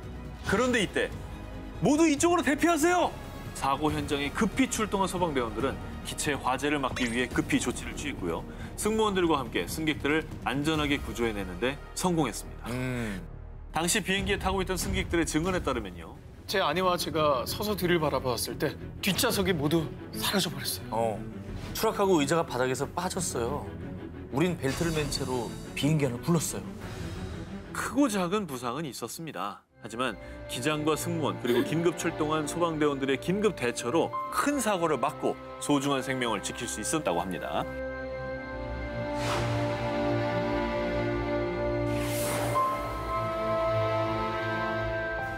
지난해 9월 멕시코 중남부 지역과 남부 지역에서는요, 보름이 채 안 되는 기간 동안 규모 7.1과 8.1의 강진이 발생, 무려 약 400여 명의 목숨을 잃는 대참사가 일어났습니다. 그런데 그때 한 구조대원이 빛도 잘 새지 않는 건물 잔해 틈을 헤치고 매몰자 수색에 나섰습니다. 한 명이라도 더 구해내기 위해서 이 촌각을 다툰 이 구조대원의 정체. 아이고. 저 녀석이 이 아이가 바로 멕시코 해병대 소속의 구조견 프리다입니다. 2살 때부터 구조훈련을 받은 어엿한 6년차 베테랑 구조견인데요. 각종 재난 현장에서 잔해에 매몰된 시민들의 위치를 찾아서 소방대원들에게 알리는 것이 이 구조견 프리다의 임무고요. 이 프리다의 임무가 정말 중요한 게 사람이 들어갈 수 없는 좁은 공간을 저 작은 체구로 곳곳을 누비며 활약하기 때문입니다. 이 프리다는 10사람 몫을 해내는 프로 구조견답게 2013년 멕시코 가스 폭발 사고 현장, 2015년 과테말라 산사태, 그리고 2016년 에콰도르 강진 피해 현장 등에서 무려 50여 명의 매몰자를 찾아내는 공을 세운 바 있는데요. 그리고 지난 2017년 9월 멕시코 지진 현장에서는 무려 36명의 사상자를 발견해낸 겁니다. 이렇게 구조견 프리다의 위대한 활약이 SNS를 통해 알려지면서요. 프리다의 활약을 담은 귀여운 일러스트는 물론이고요. 캐릭터가 있어요? 네. 또 영웅 프리다를 넣은 화폐 이미지까지 나왔습니다. 돈에 저렇게 했으면 좋겠다는 거죠. 또 프리다 기념 티셔츠까지 제작이 됐는데 이 판매 수익금은 또 지진 피해자들에게 전달됐다고 하니까 참 의미가 있었죠. 의미 있네요. 사람도 구하고 또 수익을 만들어서 또 피해자에게 지원까지 하고. 국민 영웅이네요. 뭐 영웅이네요. 예. 자, 아프리카 대륙의 동부에 위치한 나라 케냐는요, 최근 극심한 가뭄에 시달리고 있는데요. 자, 마실 물을 깃기 위해 사람들은 매일같이 무려 20km를 걸어 다닐 뿐 아니라요. 지난 2월에는 정부가 국가 재난 사태를 선포할 정도로 참혹한 상황이 이어지고 있습니다. 이런 재난에 사람들뿐만 아니라 수많은 야생 동물들까지도 극심한 고통에 시달리고 있었습니다. 그런데 이 가뭄의 고통 속에서 한 줄기 단비가 되어준 이가 나타났다는데요. 일명 더 워터맨이라 불리는 패트릭 킬론조 무알루 씨가 나타난 겁니다. 아주 복장을 적합한 걸 입으셨네요. 슈퍼맨이죠. 예. 현실 히어로입니다. 지난해 6월부터 매일같이 왕복 120km 거리를 달려 2만 리터가 넘는 물을 길어와서요. 차복 국립공원의 바싹 마른 웅덩이에 물을 부어주는 일을 해왔는데요. 사실 처음 패트릭 씨가 물을 나를 때는 야생 동물들도 무척이나 경계를 했습니다. 그런데 다행히도 1년 넘게 이어진 물 배달에 야생 동물들도 완전히 경계를 풀어서요. 물탱크 아빠의 트럭 소리가 들리면 코끼리, 얼룩말, 영양까지 한 다음에 뛰어오는 것은 물론이고요. 대단하다. 자, 그리고 더 기쁜 소식은요. 물탱크 아빠의 노력이 한 동물 잡지를 통해 보도되면서 세계 각국의 사람들이 모금 사이트를 개설해 후원금이 모였는데요. 현재 무려 30만 달러, 한국 돈을 약 3억 4천만 원의 기금이 모였다고 합니다. 아니 전 트럭이 올 때 동물들이 정말 떼지어서 달려오는 광경을 상상해봤어요. 조건만 사죠. 아, 화물로 푸시러. 그러니까 보이지도 않던 데서부터 애들이 뛰어가지고. 얼마나 목마르면. 그러니까. 수백여 종의 열대 어는 물론 천혜의 산호초와 블루라군으로 지상낙원, 천국의 섬으로 불리는 인도양의 아름다운 섬나라 모리셔스. 그런데 에메랄드빛 바다를 자랑하던 모리셔스에 검은 재앙이 들이닥쳤습니다. 기름이에요? 지난해 7월 25일 일본의 한 화물선이 모리셔스 남동쪽 산호초에 부딪히며 좌초된 건데요. 이때 연료 탱크가 파손되면서 1000톤가량의 원유가 모리셔스의 푸른 바다를 검게 뒤덮었고요. 야생 조류와 해양 생물들이 폐사해 검은 바다 위를 떠다니며 지상낙원 모리셔스는 순식간에 기름 지옥으로 변해버렸습니다. 이후 모리셔스 정부는 환경 비상사태까지 선포했지만요. 모리셔스 바다가 복원되기까지 수십 년은 소요될 것으로 보입니다. 전문가들은 우울한 전망을 내놨습니다. 저거 어떻게 보상을 해야 되나? 그런데 말입니다. 대규모 기름 유출 사고가 발생하자 모리셔스의 바다를 구하기 위해 국민들이 향한 곳이 있었으니 바다 살리러 왔어요. 커트로 잘라주세요. 이들이 간 곳은 다름 아닌 미용실이었습니다. 왜 미용실을 갈까요? 바다로 간 거? 과거 머리카락이 기름 흡착에 효과적이라는 연구 결과가 나왔었는데요. 이 사실을 알게 된 모리셔스 국민들은 자발적으로 머리카락을 잘라 기부하기 위해 미용실을 찾은 거였죠. 게다가 현지 미용실에서도 머리카락을 기부하는 사람들에게 무료로 이발을 해주는 등 모리셔스 바다 살리기에 힘을 보탰는데요. 그리고 이렇게 모인 소중한 머리카락은 스타킹 속에 담긴 뒤 훌륭한 기름 방벽으로 재탄생됐습니다. 다들 나섰네. 이 밖에도 수많은 모리셔스 국민들은요. 기름이 해안으로 밀려오지 못하게 사탕수수 잎을 긴 자루에 넣고 또 그걸 손수 바늘로 꿰매 임시 방벽을 만들었고요. 양동이를 들고 바다로 들어가 직접 기름을 퍼내기도 했습니다. 일본에서는 뭐 아무것도 안 했나요? 이거 궁금하다. 세계 각국에서 자원봉사 손길이 이어졌지만요. 일본 정부에서는 고작 6명의 국제 긴급 원조대를 파견해 국제사회의 비난을 피할 수 없었는데요. 이런 전 세계의 눈초리 때문이었는지 지난해 12월 14일 일본은 모리셔스 해역에서 기름 유출 사고를 낸 것과 관련해서 300억엔, 한화로 약 3천억 원대의 차관 제공에 대해 검토 중이라고 전했습니다. 제일 적극적으로 나서는 나라가 일본이어야 되는 거 아니에요? 뭐 상식적으로? 아니 그거는 너무 상식이잖아. 네. 진짜. 이거 뭐 무리한 부탁을 하는 것도 아니고. 하루빨리 모리셔스의 아름다운 바다를 되찾을 수 있길 바랍니다. 2007년 12월 7일 전 세계를 뒤흔든 충격 보도. 사상 최악의 해양 재난. 검은 재앙이 내린 죽음의 바다. 바로 이 국내 해안 생태계의 대재앙을 가져온 태안 기름 유출 사고였습니다. 당시 충남 태안군 말리포 해수욕장 앞바다에서 해상 크레인과 유조선의 충돌, 12,547kg의 기름이 해류를 타고 무려 486km 떨어진 제주도 해안까지 덮쳤는데요. 어민들의 삶의 터전이었던 서해안은 순식간에 시커먼 기름띠로 뒤덮이며 초토화가 됐습니다.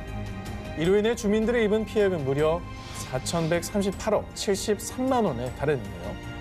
아이고 세상에 뭔 놓고 살아 우리 딸은. 아이고. 그 당시 직격타를 맞은 분들이 태안 어민들일 거 아닙니까? 네. 바다, 양식장, 뭐 저때 갯벌. 양식장 다 폐사했어요. 네, 다 폐사했었죠. 어업 자체를 할 수 없게 되는 상황이었고요. 네. 당시 많은 국내외 전문가들은 태안 생태계가 회복되는데 100년이 걸릴 수도 있습니다. 하지만 그 예상을 깨고 검게 변했던 태안 앞바다는 머지않아 푸른 물빛을 되찾았습니다. 위기를 극복한 가장 큰 힘은 그 어떤 첨단 기술도 아닌 전국에서 모여든 자원봉사자들이었습니다. 사상 최악의 해양오염 사고 소식에 직장인, 학생 그리고 고사리 손의 어린 아이까지 지역과 연령을 불문하고 태안으로 구름처럼 모여든 겁니다. 마스크를 뚫는 지독한 기름 냄새가 진동했지만 자원봉사자들은 직접 양동이를 들고 바다의 기름을 떠냈고요. 해면에 쪼그리고 앉아 시커먼 바위를 작은 천 조각으로 일일이 닦아냈습니다. 저도 지나간 세월 중에 정말 크게 후회하는 것 중에 하나가 저 하루도 가지 않았다는 것. 태안을 찾은 자원봉사자의 수만 내일 15,000명. 워낙 많은 사람이 몰리다 보니 현장에는 방호복이 모자라 우비를 입고 기름을 제거하는 사람들도 많았습니다. 그렇게 인간 띠를 잃은 자원봉사자들의 노력 덕분에 2달 정도 걸릴 것으로 예상됐던 이 방제 작업은 불과 일주일 만에 마무리됐고요. 국민들은 위기에 놓인 태안 바다에 희망의 숨결을 불어넣었습니다. 이에 전 세계적으로 외신들은 위기에서 저력을 발휘하는 한국, 수십만 명이 불가능한 일을 해내고 있다라고 보도하며 놀라워했습니다. 전 국민이 정말 내 고향처럼 태안과 관련 없는 분들도 내일처럼 직접 발벗고 나선 겁니다. 네. 그리고 사고 발생 단 2년여 만에 태안 지역 생태계 복원에 청신호가 켜졌는데요. 자, 2008년 24.6%였던 바지락의 폐사율이 1년 뒤인 2009년 4.7%로 급감했고요. 이 사고 발생 9년 만인 2016년도에는 세계 자연보전연맹이 태안 해안국립공원을 청정개혁으로 인정했습니다. 먼저 사진을 준비했습니다. 보시죠. 뭐야? 이 조명, 이 화분, 이 의자 뭐 같은가요? 아 너무 그냥 세련돼서 구입하고 싶은데요, 그냥. 그냥 그렇죠, 네. 느낌이. 북유럽 네. 스타일인데요? 예. 하지만 사진 속 생활 인테리어 용품들은요, 특히 지진이 일어났을 때 외부 충격과 사고로부터 나와 내 가족을 지켜주는 아이템으로 변신합니다. 먼저 스탠드 조명은 이렇게 분리를 하면 그렇지. 헬멧과 가운데 등이 비상용 손전등으로 바뀌고요. 원래 등이 있던 데니까. 그렇죠. 아이디어 좋다. 그리고 화분 역시 윗부분을 쑥 들어올리면 순식간에 헬멧으로 변신합니다. 의자는 저 다리를 빼가지고 네. 비상용용 뭐 지팡이나 아니면 뭐 목발 같은 걸로 사용할 수 있지 않을까요? 목발. 의자가 제일 상상이 안 돼요. 저 밑에 뭐 공간이 있긴 한데. 공간이 있어요. 나 저걸 못 봤어. 의자 바닥에 손잡이를 돌려서 분리하기만 하면 머리뿐만 아니라 등, 척추까지 보호되는 헬멧으로 변신합니다. 머리나 목 쪽으로 뭔가 떨어질 경우에 저거를 쓰고 다닌다네요. 그렇죠. 사실 우리가 평소 가정에서 재난 대비용품을 구비하고 있는 분들도 있고 또 구비하고 있더라도 거실이나 방 이렇게 내 손 닿는 곳에 꺼내두진 않습니다. 자주 쓰지도 않고. 어딘가 집어넣죠. 그렇죠. 그렇기 때문에 늘 사용하는 일상용품에 안전장비 기능을 더한 제품들이 개발된 것이라고 합니다. 그냥 평범한 문 손잡이 같이 생겼습니다. 그런데 이게 밤이 되면 LED 조명이 들어옵니다. 센서가 빛을 감지해서 밤에만 자동으로 켜지는 거죠. 이것도 역시나 갑작스런 정전이 발생했을 때 이렇게 분리만 하면 손전등으로도 활용할 수가 있고요. 또 이 문고리는 자동 충전 기능까지 탑재하고 있어서요. 앞으로 시판만 된다면 실용성 만점인 재난 대비템이 될 거라고 생각합니다. 아니 근데 진짜 이게 제일 공감됐던 게 재난 대비용품들은 어디다 박아놓거든요. 다들 있어도. 그렇죠. 네. 그래서 정말 위급한 상황에 찾느라고 정신이 없어요. 창고 깊숙이 갖다 놓으면 그렇죠. 언제 찾아요? 안 그거를. 찾아요. 예. 예. 사람이 진입하기 어려운 재난 현장을 누비며 인명을 구조하는 로봇. 이미 전 세계의 재난 현장에선 일당백 활약을 펼치는 로봇이 있다고 합니다. 그 기특한 로봇의 정체, 드론인데요. 중국의 한 드론 제조회사 조사에 따르면 2011년부터 17년 3월까지 드론이 수색 활동을 통해서 구조한 인명이 전 세계 무려 59명에 이른다고 밝혔고요. 우리나라에서도 2016년 3월 강원도 춘천에서는요. 산에서 실종된 후에 사망한 70대 노 부부의 시신을 드론이 찾아냈다고 합니다. 그리고 지진이 자주 발생하는 일본에서는요. 현재 건물 붕괴 시에 생존자의 위치를 추적할 수 있는 로봇 개발이 한창인데요. 도호쿠 대학 연구진이 지난 6월에 공개한 이 로봇은요. 구조대원이 들어가기 힘든 건물의 잔해의 그 좁은 틈을 들어가서요. 머리에 장착된 센서와 카메라로 부상자의 위치를 파악할 수 있고요. 저거 근데 아무나 막 휘어가지고 구석구석 찾아볼 수 있겠어요, 저렇게 되면. 그리고 사람이 들어가기도 위험한데도 막 들어갈 거 아니에요. 그러니까. 그렇죠. 네. 그리고 이렇게 단순 수색을 넘어서 로봇이 곧 인명을 구조할 날도 머지않았습니다. 2015년 미국 캘리포니아에서 재난 로봇 최강자를 가리는 세계 재난 로봇 대회가 열렸는데 이 재난 현장 속의 구조 활동과 관련한 총 8개의 미션을 소화해야 했는데 무려 석 대의 로봇이 이 미션을 모두 완수했고요. 재난 로봇이 현장에서 활약할 날이 머지않았음을 느낄 수 있었습니다. 근데 여기서 자랑스러운 건요. 이 대회에서 영예 1위를 차지한 로봇의 정체가 카이스트 대학에서 개발한 한국 최초의 인간형 로봇 휴보였다고 합니다. 오, 야. 대단하죠? 박수. 네. 일본이나 미국 같은 쟁쟁한 과학 선진국의 로봇들을 다 제치고 1위를 한 거죠. 사상자만 무려 30만 명, 인류 역사상 최대 재난이라 불리는 2004년 동남아 쓰나미, 2011년 동일본 대지진. 그야말로 순식간에 건물과 도로를 집어삼키고 소중한 인명까지 휩쓸어버리는 자연의 파괴력은 인간이 감히 상상할 수가 없습니다. 그래서 우리나라뿐 아니라 전 세계 사람들은 보다 더 안전한 대피처에 대한 관심이 날로 급증하고 있는데요. 그래서 이 특종을 준비했습니다. 지난해 허리케인과 쓰나미 등과 같은 자연재해로부터 생명을 지킬 수 있는 일명 방공 캡슐이 이 세상에 공개됐다고 하는군요. 미국 워싱턴주에 소재한 생존 캡슐사가 만든 개인용 대피소입니다.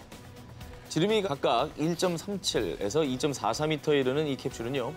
최소 2명부터 최대 10명까지 탑승이 가능합니다. 갑작스럽게 재해가 발생했을 시 일단 안으로 대피하면요. 그 즉시 외부와의 공기가 차단되고요. 산소가 공급이 됩니다. 그리고 이제 대홍수 쓰나미에도 맞설 수 있도록 물에 뜰 수 있는 부력 시스템이 풀 가동되죠. 이 부분은 제가 이제 실험 영상을 통해 확인을 했는데요. 약 60m 폭포에서 떨어뜨리는 등 이 재난에 대비한 성능 테스트를 다양하게 거쳤다고 합니다. 떨어뜨리죠? 진짜 떨어뜨려. 네. 저기 보이죠? 안 깨진 거. 네. 다시 떠올랐네. 떠올랐어요. 참고로 이 생존 캡슐을 만든 창업자 줄리안 샤프는요. 2004년 인도네시아 쓰나미로 22만여 명이 안타깝게 목숨을 잃은 것을 알게 된 뒤 이 캡슐을 구상하게 됐다고 합니다. 그래서 이 서바이벌 캡슐의 1차적인 목적은 급작스러운 재난에 대피하고요. 구조가 이루어지기 전까지 안전한 쉼터를 제공하기 위한 것이라고 합니다. 재난으로 인한 고립, 아직 남의 일 같으십니까? 아무 준비 없이 갑자기 고립됐을 때 난 뭘 먹으면 어떻게 생존할 수 있을 것인가? 모든 해답은 이미 여러분의 부엌 선반 속에 있다고 말이죠. 부엌 선반? 우리 집 부엌 선반 속에 뭐가 있죠? 자, 뭐가 있을까요? 아니, 모든 집안의 선반에 다 있습니까? 다 있다고요? 자, 지금 분명히 말씀드리면 우리 집에 있었어 하실 겁니다. 그래요? 지진이 났다, 태풍이 온다 이런 소식이 들릴 때마다 제일 먼저 마트에서 동나는 식품은 라면입니다. 라면 있죠. 사실 라면은 좋은 비상식량은 아니라고 합니다. 아니에요? 생존 전문가들은 기특한 비상식량으로 국수를 꼽습니다. 국수를 뽑아요? 네. 국수를 뽑네. 아예. 누가 스타로 국수를 뽑는데요. 태풍도 다 지나갈 거야. 자, 국수를 붙네. 뽑는 게 아니라 네. 생존 전문가들 국수를 꼽습니다.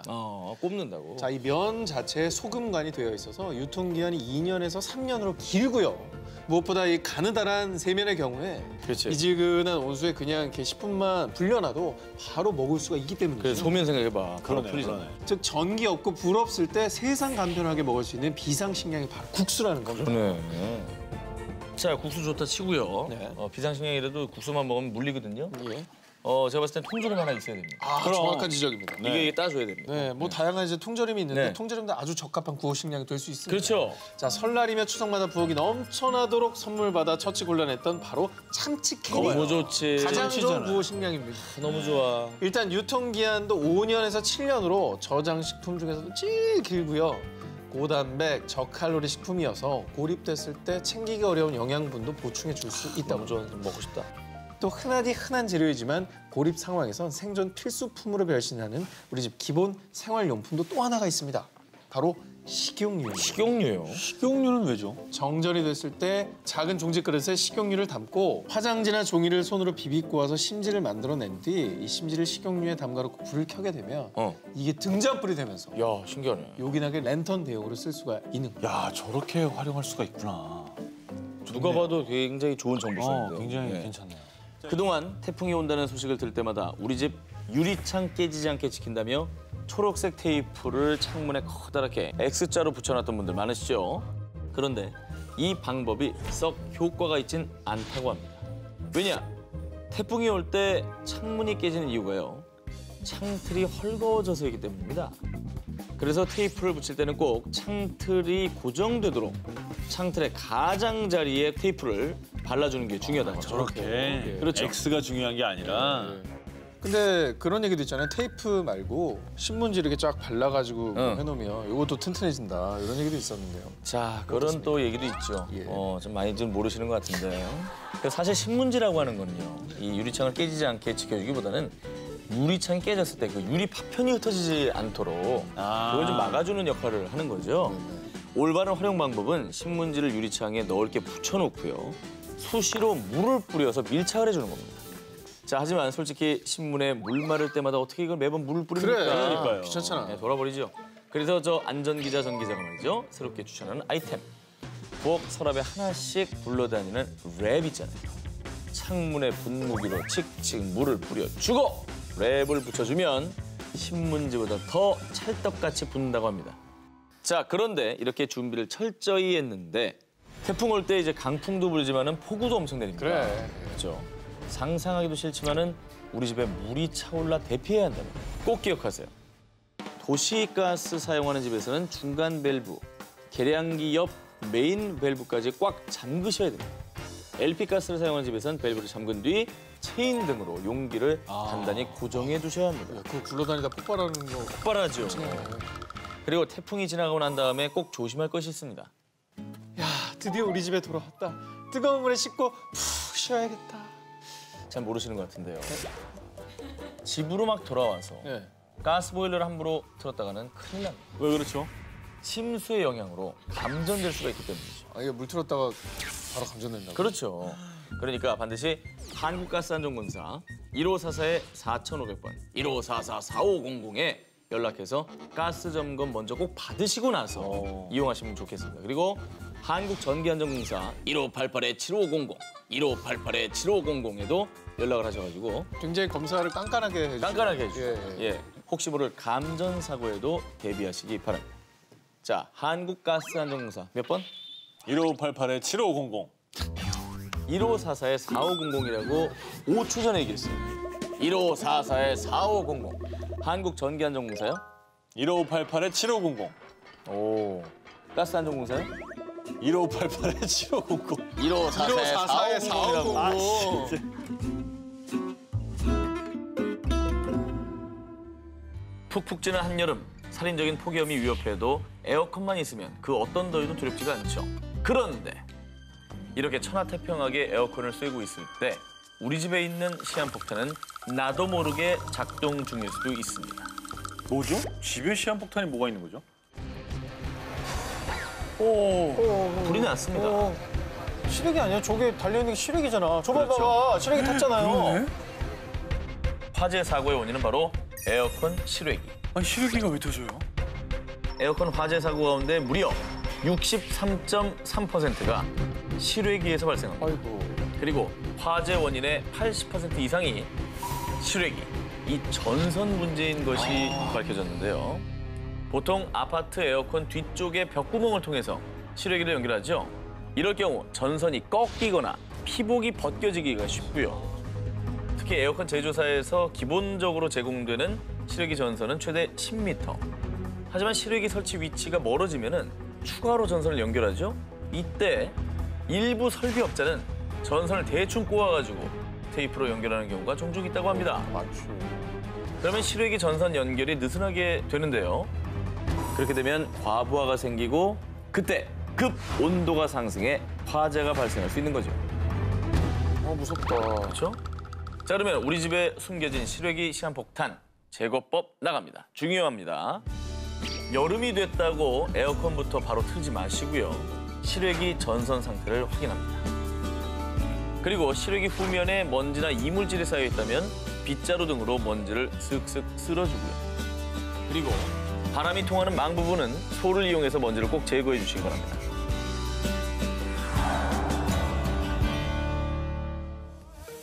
피서지의 메카 부산 해운대. 정말 그 넓은 해운대를 피서객들이 가득 메우지 않습니까? 그런데 말입니다. 휴가의 단꿈을 모두 휩쓴 일이 있었죠.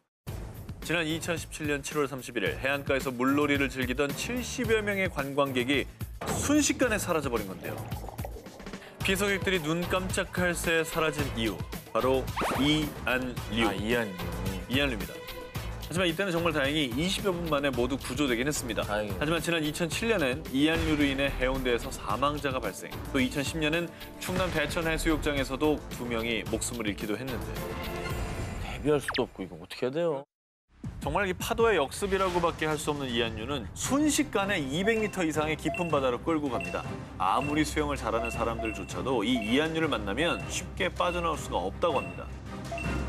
근데 이안류가 왜 발생하는 건지 좀 알아볼까요? 주로 해변으로 몰려온 파도가 고르게 바다 쪽으로 빠져나가지 않고 협곡이나 암초 같은 해저 지형 때문에 어느 한쪽으로 집중돼서 빠져나갈 때 발생하는 건데요. 우리나라의 경우에는 부산 해운대나 제주 중문, 강릉 경포, 보령 대천 등의 해수욕장에서 자주 발생한다고 합니다. 뭐 이안류에 대한 대처 방법 있을까요? 그렇죠. 안 만나면 좋지만 만났을 때 일단 이안류에 휩쓸려서 깊은 바다로 떠내려갔다. 그러면 절대 무리해서 육지로 나오지 마시고요. 그냥 최대한 힘을 빼고 물에 둥둥 떠 있으면 됩니다. 만약에 튜브 속이었다면 꽉 잡고 구조를 기다리는 게 정답이고요. 그런데 구조가 늦어져서 헤엄을 쳐서 나와야 할 상황이다. 그러면 육지와 45도의 비스듬한 방향으로 수영해야 쉽게 빠져나올 수가 있다고 합니다. 그리고 해양수산부 국립해양조사원이 2011년 해운대를 시작으로 실시간 이안류 감시 서비스를 운영하고 있습니다. 이안류 위험 지수가 주의 단계일 때는 물놀이를 피하는 게 좋습니다.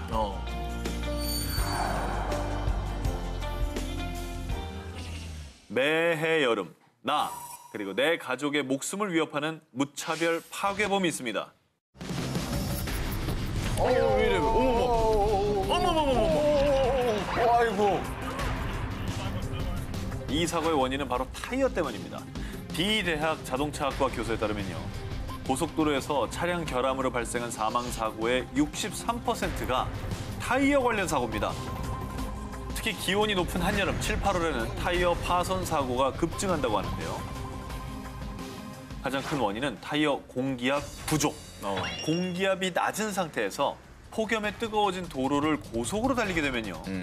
열을 받은 타이어가 변형돼서 물결처럼 물렁이는 스탠딩 웨이브 현상이 발생합니다. 이렇게 찌그러진 상태로 계속 주행하다 보면 엄청난 마찰로 타이어 온도가 미친 듯이 올라 펑 하고 폭탄처럼 폭발하게 되는 겁니다. 이게 표면적이 많아지니까 그렇습니다. 마찰이 생기는구나. 막을 수 있으니까 잘 들으시기 바랍니다. 네. 첫째, 주기적으로 타이어 공기압을 체크해 주셔야 합니다. 특히 여름철에는 한 달에 한 번 권장치보다 약 10에서 20% 정도 높게 넣으시고요. 그리고 두 번째, 타이어 마모도 점검 필수입니다. 지금 보시는 마모 한계선이 닳게 될 경우에는 꼭 교체를 하셔야 됩니다. 손쉬운 타이어 마모 상태 체크법. 요 100원짜리 동전 하나면 확실하게 확인할 수 있습니다. 어떻게요? 동전에 있는 이순신 장군이 보이시죠? 네네. 이분을 거꾸로 들어서 타이어의 움푹 파인 곳에 트레이드에 꽂습니다. 네네. 우리 이순신 장군의 이 감투가 거의 보이지 않는다면 타이어 상태가 좋은 거예요. 양호한 거죠. 근데 만약에 모자가 3분의 2 이상이 보인다면 아이고. 그건 늦은 겁니다. 꼭 얼른 교체를 해야 됩니다.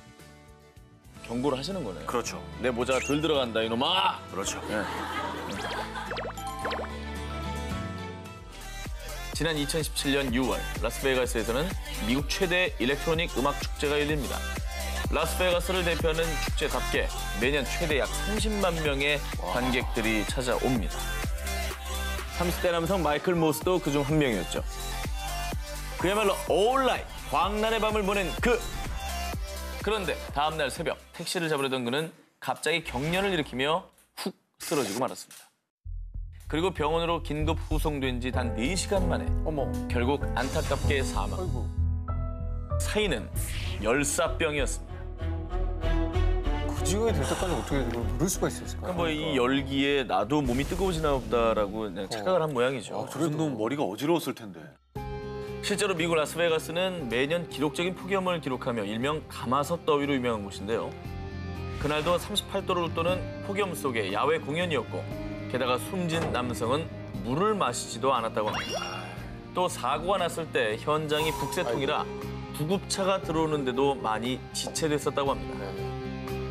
자, 여러분 더위에 장사 없죠. 그래서 사고를 막기 위해서는 이거는 꼭 지켜주셔야 되겠습니다.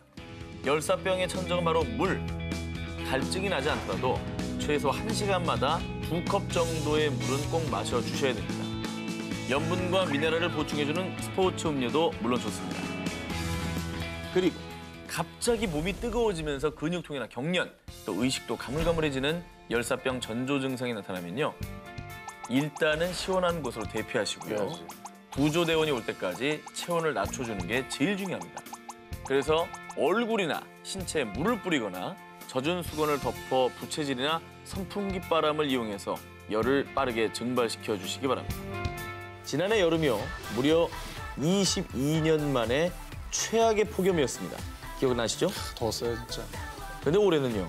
작년보다 더 더울 거라고 합니다. 아, 진짜 이러지 말자, 정말. 자, 그런데 이런 폭염이요. 그냥 참고 넘길 일이 아닌 게요.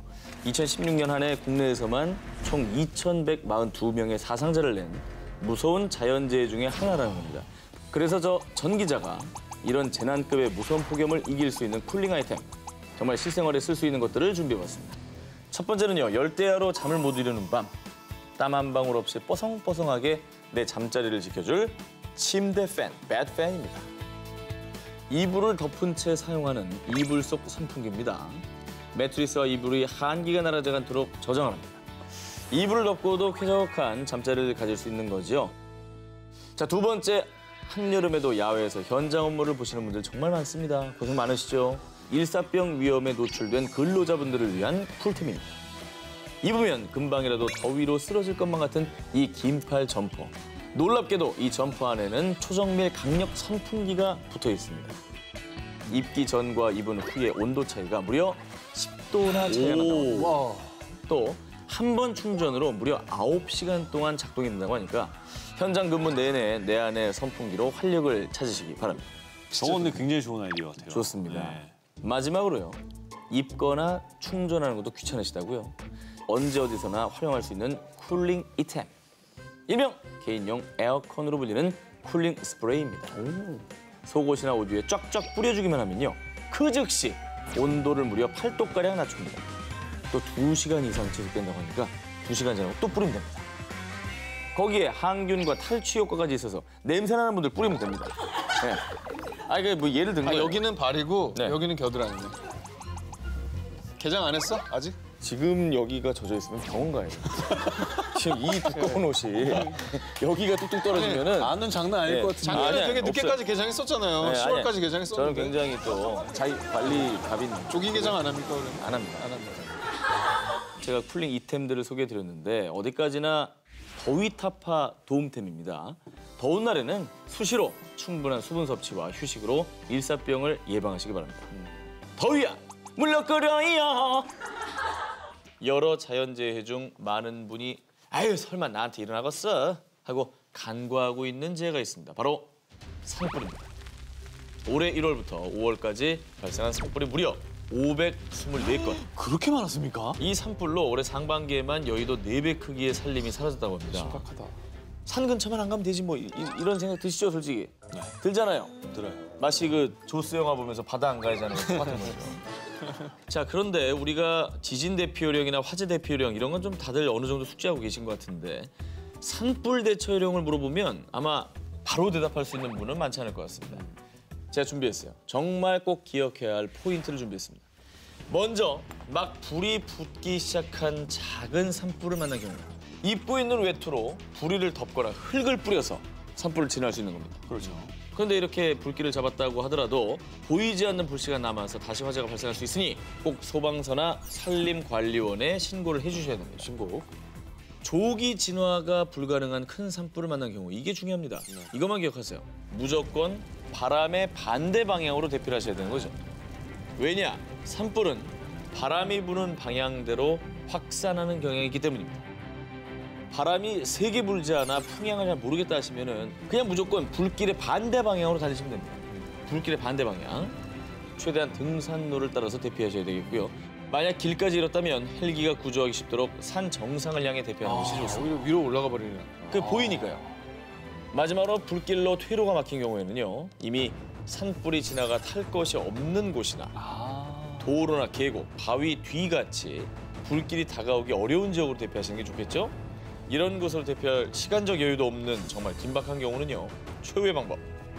낙엽이나 나뭇가지 같이 탈만한 것들을 최대한 멀리 긁어낸 뒤에 얼굴과 등을 가린 채 엎드려 있어야 됩니다. 근데 제일 중요한 거는 아까 말씀드렸다시피 입산을 하실 때 불씨가 될 만한 거, 라이터나 그럼요. 그냥 담배. 이런 취사도구 이런 거는 안 가져가시는 게 저는 제일 중요하다고 담배가 제일 위험해요. 꺼진 불도 다시 보자. 좋습니다. 자, 가는 곳마다 살인 사건을 몰고 다니는 코난과 김전일처럼요. 가는 곳마다 재난을 몰고 다니는 불운의 아이콘 현순이와 석순. 자, 어느 한밤중 나란히 길을 걷다가 평소보다 커다란 달을 보고 왠지 모를 불길함을 느끼게 된 이 두 사람. 달이 왜 저렇게 커? 좀 무섭다. 근데 너 그거 알아? 저렇게 커다란 슈퍼문이 뜨면 지진이나 해일이 온다는데 말이야. 자, 그런데 네. 과연 슈퍼문이 정말 지진 해일을 불러올까요? 진실 혹은 거짓? 뭘 것 같습니다. 거짓. 전 불러온다고 봅니다. 아니, 거짓이니까 이런 질문하는 겁니다. 초저녁에 슈퍼문이 막 떠올라서 정말 건물들 위에 살짝 걸려있을 때 봤어요? 기분 탓이에요. 시뻘개요. 자, 정답은 바로 거짓입니다. 그래. 왜 물어봤겠어? 직접 국립해양조사원에 문의를 해보았습니다. 결론부터 말씀드리면 슈퍼문이 지진 해일에 영향을 미친다는 이야기에는 과학적 근거가 전혀 없다. 전혀 없대, 전혀. 자, 슈퍼문과 일반 보름달의 크기 차이가 많은 것도 아니기 때문에 전혀. 전문가들은 슈퍼문 자체에 큰 의미를 부여하지 않는다고 합니다. 다시 길을 걸어가던 현순과 석순. 그런데 이번엔 땅이 흔들리는 진동을 감지했습니다. 지진이 일어날 때는 건물 붕괴 위험이 없는 공터로 대피하라고 했어. 아니야. 여기서 공터는 너무 멀어. 우리 일단 가까운 건물로 들어가자. 자, 과연 현순이와 석순이 누구의 말이 맞을까요? 만약 지진 발생 시 안전한 대피 장소가 멀다는 상황을 전제했을 때 간판이나 창문이 많은 번화가 있을 때는 떨어질 게 이제 많은 곳이죠. 반드시 가방이나 외투로 머리를 보호하면서 대피를 하는 게 일단 좋고요. 그래요? 그리고 내진 설계가 된 철근 콘크리트 건물로 피하는 것이 좋습니다. 이 재해의 영향으로 기대 수명보다 일찍 사망하는 조기 사망자 수가 한 해에 약 700만 명. 국제암연구소가 발표한 1급 발암 물질로 발표한 근원. 바로 미세먼지. 미세먼지입니다. 올해 들어 우리나라 곳곳에 내려진 미세먼지 주의보만도 무려 100건이 넘었고요. 더 충격적인 건요. 세계 최악의 공기 순위 조사에서 말이죠. 우리나라가 인도에 이어서 세계 2위를 차지했습니다. 중국을 넘었다는 얘기야? 이렇게 우리 생활에 초밀착된 자연재해 미세먼지 A부터 Z까지 잘 알아야 잘 해결할 수 있는 거 아니겠습니까? 알쓸미놈, 알아두면 쓸데있는 미세한 그놈. 먼저 미세먼지란 무엇이냐? 주로 공장이나 자동차 배기가스의 오염물질로 이루어진 아주 가는 먼지 입자를 말하는데요. 머리카락의 7분의 1 크기보다 작은 10 마이크로미터고요. 그것보다 더 작은 초미세먼지는 2.5 마이크로미터. 이건요, 이 코나 기관지의 점막조차도 걸러낼 수가 없습니다. 그래서 몸속에 쌓입니다. 그 정도로 작은 크기고요. 장기간에 흡입했을 경우에는 천식이나 폐질환, 눈으로 들어가면 알레르기성 결막염을 유발하고요. 심지어 심할 때는 미세먼지가 혈관에까지 침입합니다. 이렇게 숨쉬기만 해도 위험한 미세먼지. 그렇다면 공기 중에 떠다니는 이 미세먼지를 완벽히 피할 수 있는 방법이 없느냐? 아닙니다. 야외 활동 시에 반드시 마스크를 꼭 착용해야 하는데요. 요 식약처 인증 마크인 KF, 이 90 이상을 써야 초미세먼지까지 걸러낼 수가 있습니다. 그대로 공기청정기를 사용하는 것도 실내 미세먼지를 줄이는 데는 아주 큰 도움을 줍니다. 공기청정기의 핵심, 필터죠. 이 필터를 고르실 때 요 단어 꼭 기억해 주시기 바랍니다. 헤파 필터, H10에서 H14 단계로 표시가 돼 있는데 숫자가 높을수록 더 작은 입자에 먼지를 걸러준다고 하니까요. 등급이 높은 제품을 선택하는 게 좋습니다. CCC를 뿌리고 19입니다. 꼭 물을 주었죠. 인류 최후의 날을 대비해서 씨앗을 수집하는 사람들이 있다고 합니다. 바로 북극해에 있는 노르웨이령 스발바르 제도인데요. 차가운 해변의 땅이라는 뜻입니다. 겨울 평균 기온이 영하 15도.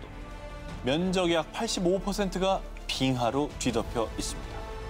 그런 이곳에 자연재해나 핵폭발 같은 대재앙 이후 식량 고갈에 대비한 국제 종자 저장고가 있습니다. 그래요?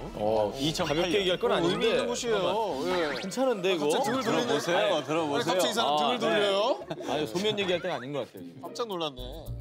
UN 세계 작물 다양성 재단의 주도 아래요. 빌 앤 멜린다 게이츠 재단을 비롯한 세계 각국의 정부와 NGO 단체 등에 의해 건설된 국제 종자 저장고는요. 현대판 노아의 방주로 불리면서 혹여나 벌어질 자연재해 뒤 살아남아 있을 후손들을 위해 전 세계 농작물들의 소중한 씨앗을 보관하고 있습니다. 전 인류적인 거시적인 차원에서. 그렇습니다. 아주 중요한 사업이죠. 이렇게 귀한 대접받으며 보관 중인 종자만 무려 약 93만여 개로요. 이렇게 병에 담겨 특수 비닐에 포장되어 보관 중입니다. 유전자빨. 그리고 우리나라도요. 아시아 국가 최초로 기장, 벼, 옥수수, 보리, 참깨 등 약 13,000점의 작물 종자를 맡겨둔 상태라고 합니다. 그리고 이 종자 저장고뿐 아니라 지구 종말을 대비한 곳이 또 있는데요. 국제 종자 저장고 옆엔 20년 이상 버려진 석탄 폐광이 있습니다. 이 폐광은 그냥 폐광이 아니라요. 서적, 문서, 오디오, 비디오 등 디지털 지적 재산을 보관하는 데이터 저장고, 북극 세계 보관소입니다. 몰랐어. 디지털 기록 보관업체 PB에 의해 올 3월에 개관했는데요. 데이터를 안전하게 보관해주는 디지털 도서관 역할을 하고 있고요. 이 중요 문서들은 그 어떤 해커가 와도 해킹할 수 없고 최대 1000년 동안 데이터를 보존할 수 있는 아날로그 필름에 담아 이야. 대재앙에 대비한 지적 재산을 보관하고 있다고 합니다. 이야. 이거는 대단하죠? 5글자로 인류의 지혜다. 정말 멋있습니다. 정말 근데 유비무환입니다. 역사상 최고의 발명은 저는 국수라고 생각합니다. 국수요. 자, 오늘 데스크를 만나보도록 하겠습니다.